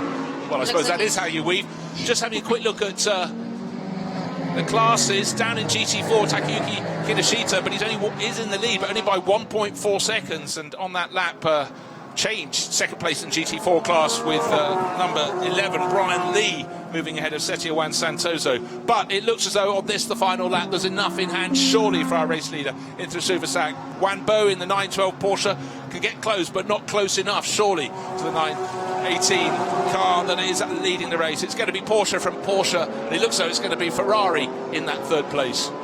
I think it's a case now of whose tyres are cooked the most, and I think Jembo has cooked it on the chase and the down low as we're coming into the last turn there for the first two on the grid. Yeah, it's looking as though that is how it will be, but no disgrace in finishing in second place for Wanbo. So there is the checkered flag. Sakamoto will finish third in the white Ferrari from Hub, of course, chased all the way by Wyan Chen. Who's going to finish in fifth? It's going to be Alex Au, just ahead of yesterday's winner, Roelof Bruins. So the Bruins picking up very, very useful helping of points there. But eventual margin of victory, 0.9 of a second between first and second places. A GT4, well, it's not even going to be 0.9 of a second. Is it even going to be the BMW in the lead of the race? Because cutting up the inside, trying to go round Brian Lee, pushing really hard in the blue Mercedes. Was that his final opportunity to get by through turn 11? They go. He's got to be late braking for the final corner. 4 car lengths behind, far too far back for the Mercedes to make a bid. But he's having a look, but just enough. Wise corner angle there from Takayuki Kinoshita. But GTO Racing pushing super, super hard. But we know, yet again, the BMW has taken the plaudits, but really, there is a new challenger this year. GTO Racing really on the move. But right now, the overall honours going to the number 918 crew. The Panther AAS Motorsport, helped by Absolute Racing, and they take that victory. So for the driver on board, Vutigon Intrafuvasak, that is his first win at this level, and for his teammate Alex Imperatori, it's his second. They're all going to be hugely delighted there. The GT4 winner coming down, victory for the BMW Team Studio crew, but only just at the finish. Victory here in Thailand.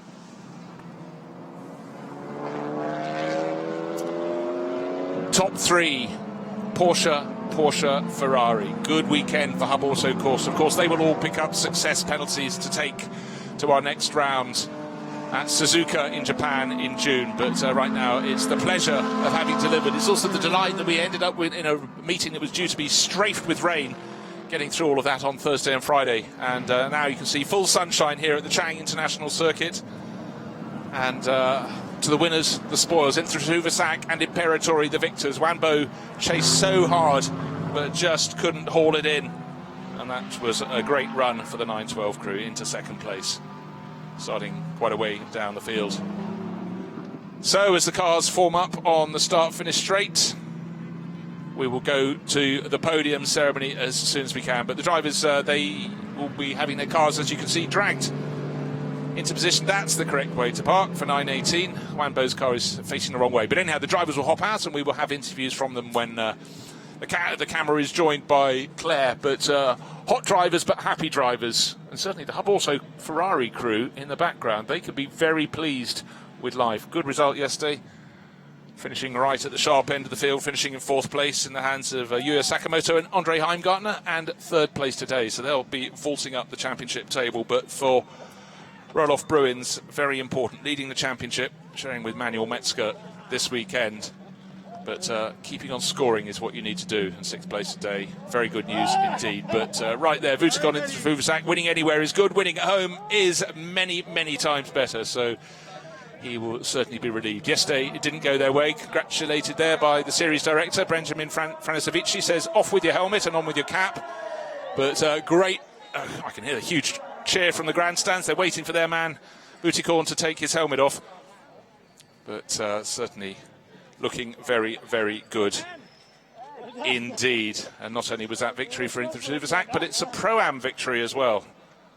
And the real mix-up at the top of the championship. Second in Pro-Am was the 666 Lamborghini, Alex Au, and third in the Pro-Am class was the 59 Audi that probably expected more. Started the final few laps when the safety car withdrew in 3rd position, got muscled out, didn't see where, and ended up crossing the line in 7th place overall. But still, useful points in the Pro-Am challenge for them. Amateur class victory went, in the end, to the number 26 Be Quick Racing Audi, in 11th place overall. But let's go down and hear from the overall winners, Alexander Imperatori of Vutigon Intrafuvasak, with Claire. Barely a moment to breathe. We've got here Vidicon, an amazing drive. You made it stick right to the last corner, even though Yembo was right on your heels. Well, I have to say thanks to Alex and the team that, Alex brought the car back nicely and with a very good position. So after that, I think I overtook 2 cars, and afterward I didn't expect the safety car gonna come out because we created a lot of gap already. So that was a bit nervous because the car has a bit strange feeling already because of the grip of the track. at the last moment. Yeah. Thank you. Victory is sweet. Wow, what can I say? Well, it's payback for yesterday. It's payback for the first race in Sepang. So, we're going to savor that one at home. Great. I'm very happy for the fans who came to support us today. And really great job by Woody. It was really nail-biting until the end. I think we could really have done without that last safety car, but it turned out well. So let's enjoy this one. Congratulations, guys. Two very, very happy people down there. Vutikon Inthra and Alexander Imperatori. You can just feel the relief. Yesterday, it all went wrong for them in the race, and today, it all went right. But let's draw breath and take a look at the results after the second of our two races here at the Chang International Circuit. Alexander Imperatori and Vutikon Inthra victors today by 0.9 of a second, but don't forget they were way clear until that final safety car. But John O'Lester started, and Wan Bo took second place in the 912 Porsche, and third, almost by stealth, Andre Hind Gardner started, and Yuya Sakamoto third for the Hub Auto Corsa Ferrari. Best of the rest, Andre Couto and Yan Chen in their Audi, fourth overall. Frederick Schandorf and Alex Au, good strong weekend for them this weekend, finishing in fifth. And the top six completed by yesterday's winners, Roloff Bruins and Manuel Metzger. Vital championship points for them as they lead the series. And they'll go home from Thailand very, very happy indeed, because to get one result is great, but to get two is vital towards the championship. And they will have no success penalty to take to Japan for round 3 when we head to Suzuka. So for Indigo Racing, it's been like the dream result here. They couldn't take a win today, but they did really the next best thing in terms of their championship challenge. Top car in the AM class, as I pointed out, in 11th place overall was the Be Quick Racing Audi. So Henk Kicks and Daniel Bilski be very, very pleased with life indeed. Second in the AM class went to Asavahami in the 128 Vitana Motorsport Lamborghini, and third in that class went to Andrew McPherson in 15th place overall, AMAC Motorsport Lamborghini. But for Panther AS Motorsport, great results here. And the GT4 honours, it came down to, I'm going to have to look at the screen, 3 laps down. But what was the gap between Kinoshita at the end? 0.39 of a second was the gap between first and second, as Brian Lee was really, really attacking. But the BMW held on only just, but the record books will show it's another win in the bag, but certainly pushed very hard by the number 11 Mercedes in 21st and 22nd positions. And Frank Yu, victor in class yesterday, has to make do with third place overall in the GT4 class. So super competitive. Safety car had a role to play. So did the drivers. An investigation at turn 11, the penultimate corner, under investigation. I can't tell you which cars were involved in that, but certainly it brought out the yellow flag.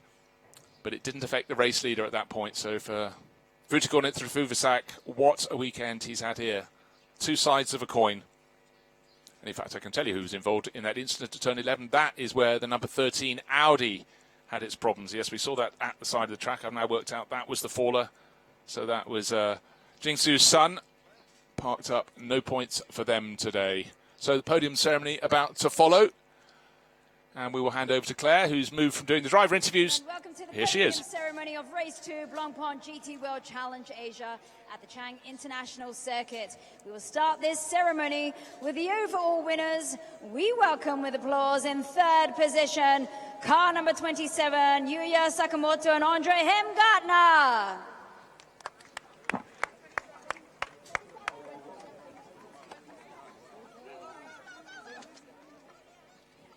In second position, car 912, Yimbo and John O'Lester.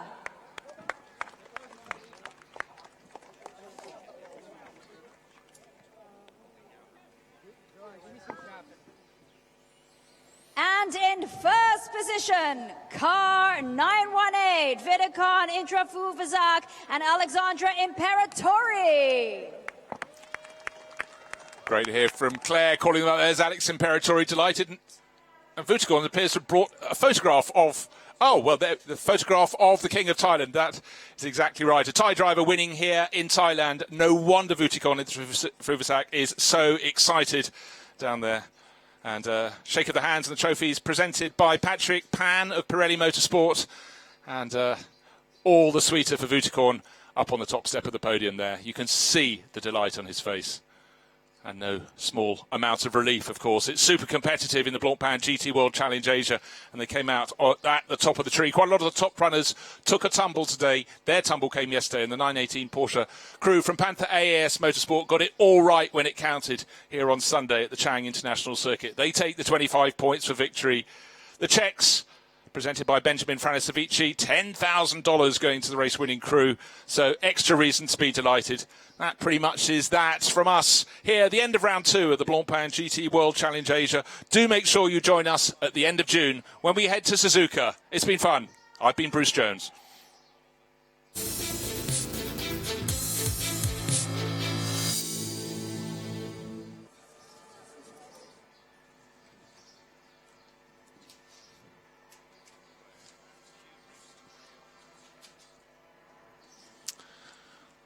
The victory music ringing out over the Chang International Circuit as the crews on the top three, on the steps of the podium, soak up the applause. Vutikon Intrafuvasak and Alexandra Imperatori, victors in the 918 Porsche. The 912 Porsche coming home in second place. Wambo gave it his best moves, didn't quite come off at the end of the late braking. So he and John O'Lester having to make do with second place. And Yuya Sakamoto and Andre Hind got in a third place for the Hub Also Corsa Ferrari team. A fourth place yesterday, a third place today. Very useful for the championship challenge for them. And David Wyan Chen having just missed out on the podium there. He'll be thinking what could have been, but the final safety car in the final laps really bunched it up. Ceremony, we welcome with applause. In third position, car 59, Burit Burumbakti and Kantasak Kusiri.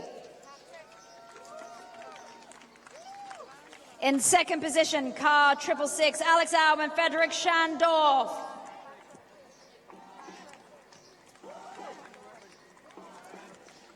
And in first position, car 918, Vidicon Intrafuvazak, Alexandra Imperatori.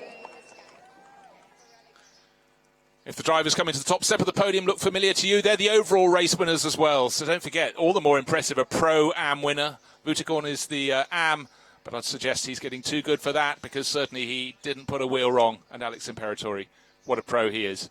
So overall honours for the Panther AAS Motorsport crew. And alongside that, they take the victory in the Pro-Am Championship. Alex Imperatori making sure he's going to be super ready for when the champagne needs to be flowing. Not quite yet. Hot work out there today. Certainly the temperature continued to rise through the course of the race. We're in full sunshine here now on what's been quite a grey weekend until this point. And the clock being presented there to one of the winning duo, to Vutikon Intrafuvasak. So he's got a lovely Blancpain clock to go with the class trophy there. This is the Pro-Am podium. But of course they also stood atop the top step for the overall trophy as well. Now it's time for the champagne. So now finally you can get those race suits even more hot and sticky here at the Chang International Circuit. Now the wind is starting to blow in. Maybe the rain will arrive, but it's too late to dampen the action for the Blancpain GT runners.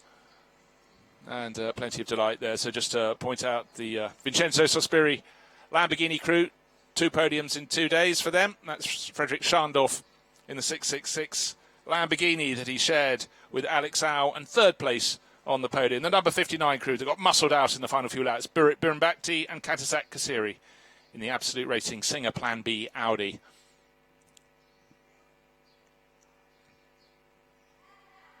GT3 Am class ceremony, we welcome with applause. In third position, car 51, Andrew McPherson and Ben Porter.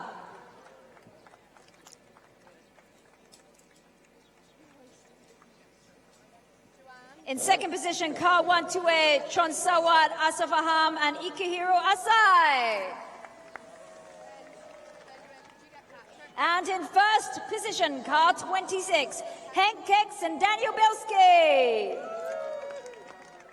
So victory today in the Am class to Henk Keks and Daniel Bilski. Up they come, and certainly the Be Quick Racing crew, great additions to the championship. You can see the joy on the faces there. Up onto the top step for the Audi crew. Oh, it's hard work, isn't it? Have to crawl.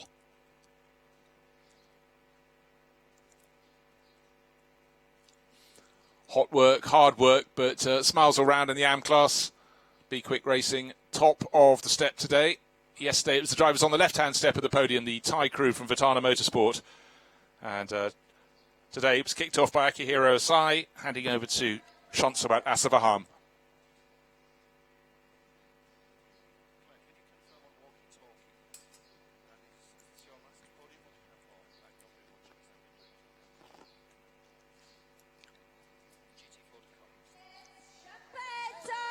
So now the time for Champagne. The girls very wisely running out of the way, and certainly Be Quick Racing are pretty good on the champagne spraying as well. So pleasure abounds. That's the AM podium. We have one more podium for you on the stream, on the live stream, and it is for the GT4 runners and BMW Team Studio. They took the win, but the margin of victory was 0.39 of a second. They were chased, and they were chased very, very hard indeed, but they've come away with the maximum points today. Didn't get them yesterday, though. Shows how the top few cars in GT4 are getting closer and closer. Certainly Craft Bamboo Racing will also be up on the podium. They were yesterday's winners. Now, we do have the GT4 ceremony. So we welcome with applause, in third position, car 77, Frank Yu and Jean-Marc Merlin. In second position, car number 11, Brian Lee and Tony Fong. And in first position, car 81, Takayuki Kinoshita, Sodako Chukuchao. Thank you very much to Claire down on the podium. BMW Team Studio on the top step. Well, they will be any second now. Takayuki Kinoshita, who's leading the duo out, to Sunaka Jukuchu, who is following. But that was super, super close. At the end, the driver who will be standing closest to them, the driver with the white overalls, the black stripes on the side, Brian Lee, got very, very close on that final half lap or so, and very, very nearly snatched it at the final corner. But can be satisfied, certainly, the GTO Racing with TTR crew getting faster and faster in their metallic blue Mercedes. The multicoloured BMW, though, prevailed, but you certainly feel through the course of the year they're not likely to get away. Certainly the chasers are chasing. Those two Mercedes crew from GTO Racing with TTR and Craft Bamboo Racing, yesterday's winner in class, are right there in the thick of the action, which is exactly how we like it.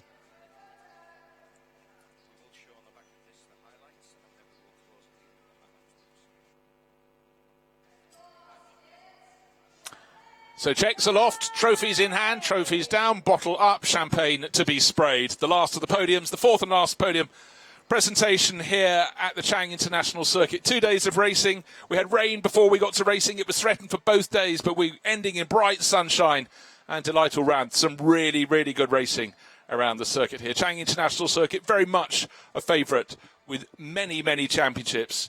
New circuit last few years, but really a great place to come racing. And as you can see, Delight up on the podium. It's been a weekend of change, of course. We have driver 1 starting race 1 and qualifying for race 1, and driver 2 starting race 2, which means a very different mixture of cars in all of the various championship levels. And it certainly adds to the mix, the excitement of who's going to work their way to the front. Every driver has a story to tell. But that's the end of the racing action, and it's been fast and furious here, but great fun. And that's it from me now. Let's just talk you through some highlights of the best of the racing action today, here, Sunday. And at the start of the race, it was very, very tight at the front. Could Alessio Picariello protect that pole position? There's a bit of clashing behind the T2 Motorsport Ferrari going out onto the grass. But pole man staying in front. Alessio Picariello round the outside, getting back into second place, second on the start of the grid. The silver Mercedes pushing hard at the wheel, Jasmine Jafar, but he knew he was on the outside line to turn 3. That is not the line you want to take passing manoeuvre. And in fact, it turned out the top 4 cars on the grid stayed in that order. You can see Alexander Imperatori pushing very hard in the 918. Porsche couldn't move up into second place. Jafar too wise for that. But what we started to see was Picariello breaking clear. And in the GT4 class, the 81 BMW Sunaka Jukuchu got past Ringo Chong and then was given real challenge coming up hard too was Jean-Marc Merlin in the Craft Bamboo Racing car. 13 Absolute Racing Audi, always in the thick of the battle, fighting with a sort of sister car, if you will, the number 59, that had started with Kansat Kasiri at the sharp end of the field. This was a battle that raged for lap after lap, 5th and 6th and 7th, in behind Benny Simonsen in 7th place, the Modena Motorsport Porsche. Here was the GT4 tail enders, if you will, the second half of the GT4 grid tied together as if by a bungee rope. At this point, the number 11 was way down the field in the hands of Tony Fong, but it kept on coming forward, kept on coming. And as we know, at the end of the race, it got right into the thick of the battle. Jasmine Jafar holding on to that second place. looking comfortable. And then the pit stop started in from about a 6-second advantage, like yesterday's advantage came Alessio Picariello. In fact, the last couple of laps it went out from 6 to 7 seconds, I just remembered now. And then when the drivers rejoined the race, it was the 911 Porsche not in the mix. That had had a tumble early on, but that was second, third and fourth having a clash. Jeffrey Lee clashing into the side of Jeffrey Ibrahim. Round went the Porsche. The silver Mercedes sitting in the grass, and you can have no blame on Jeffrey Ibrahim, I'm afraid. Jeffrey Lee just simply ran out of turn 3, ran wide, gave him a clout, brought it into the garage for investigation, and that just handed the advantage already in front. But the advantage for Vuccic through Fuvasak became huge. Hub also, of course, the Ferrari really started to make the moves as it picks its way up the order. But then we had a safety car period, and that bottled it right back. But when push came to shove, safety car released them with 5 minutes to go, and Vuccic was able to resist the challenge from Wambo. Under a second, the margin of victory, but the 918 Porsche beating the 912. There is a delighted Alexandra Imperatori, and up into third place and pushed very hard by Yan Chen. But the 27 Ferrari with Yuya Sakamoto took the third place, but the biggest delight went to the driver who won, Vuccic Fuvasak. Fast and furious here. 2 different winning crews over the course of the weekend. Victory on the Saturday, Roloff Bruins and his new teammate Manuel Metzger. And today it was the turn of Alexandra Imperatori and Vuccic Fuvasak. That's it from Thailand. We'll see you next stop, Suzuka, at the end of June.